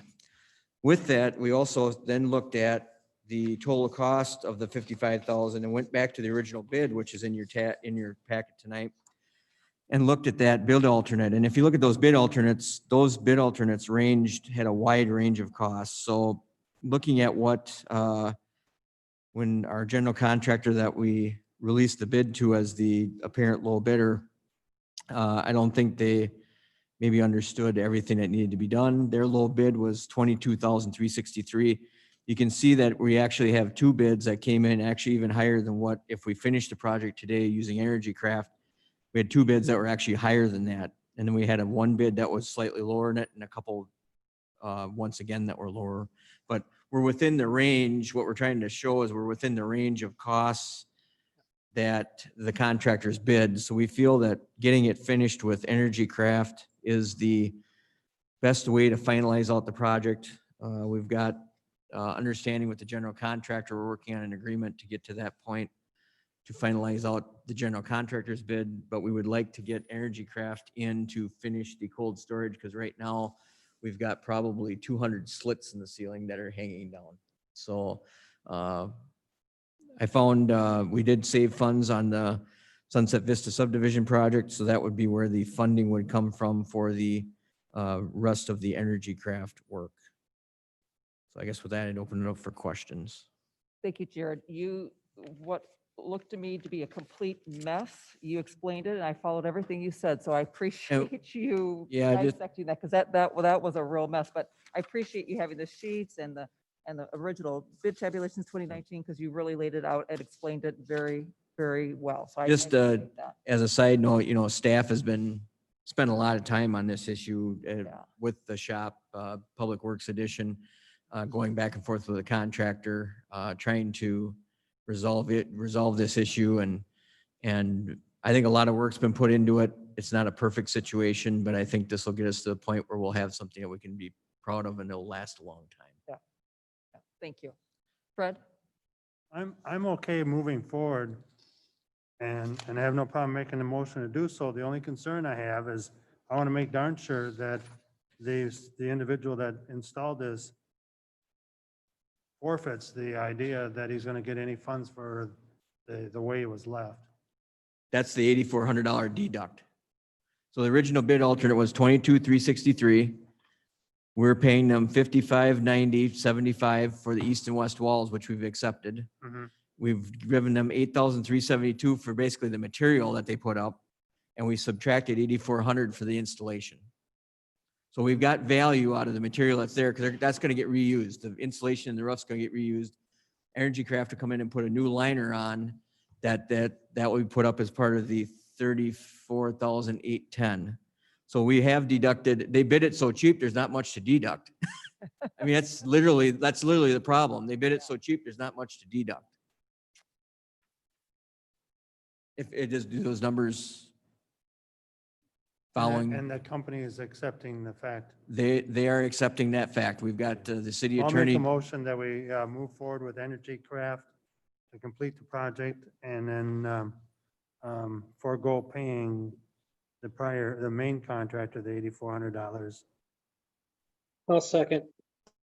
The motion by Fred Bueller, seconded by Stephen Knott to go ahead and move forward with Energy Craft. And that the original contractor, Americon, they are foregoing the amount of 8,400, which I understand they are already in Correct. acceptance of. So, discussion. Hearing none, all those in favor of said motion say aye. Aye. Those opposed, motion carries unanimously. And item 10, pay estimates. Strand Associates, Short Elliott Hendrickson, Inc., Matthew Construction, Gerke Excavating, MSA Professional Service, Lediger Roofing, Badger Swim Pools, Waukesha Construction, McCabe Construction, All American Lumber, State of Wisconsin DOT, Livermore Technologies, and any other contractor developer. Jared, I'm assuming what we have in our packet, item 10. Correct. 17 estimates included in your packet tonight are what 17 we're requesting estimates payment. Included. I will entertain a motion for approval. I move we approve the pay estimates dated October 6th, and there are 17. I second. Motion by Mayor Kim Smith, second by Alderperson Stephen Knott to approve the pay estimates dated October 6th, 2020, items 1 through 17 as per our packet. Discussion. Fred? Okay, could we just briefly look at number 12? Or you're comfortable with number 12? Since Yes, that's- we still have retainage of 5,000 and we've deducted the 8,400 already. Thank you. Any other discussion? Hearing none, all those in favor of said motion say aye. Aye. Aye. Those opposed, motion carries unanimously. Adjournment.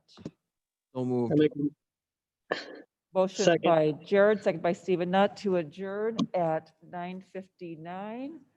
It's really 9:56. All those in favor? aye. Aye. Those opposed? We are adjourned at 9:56. Thank you, everyone.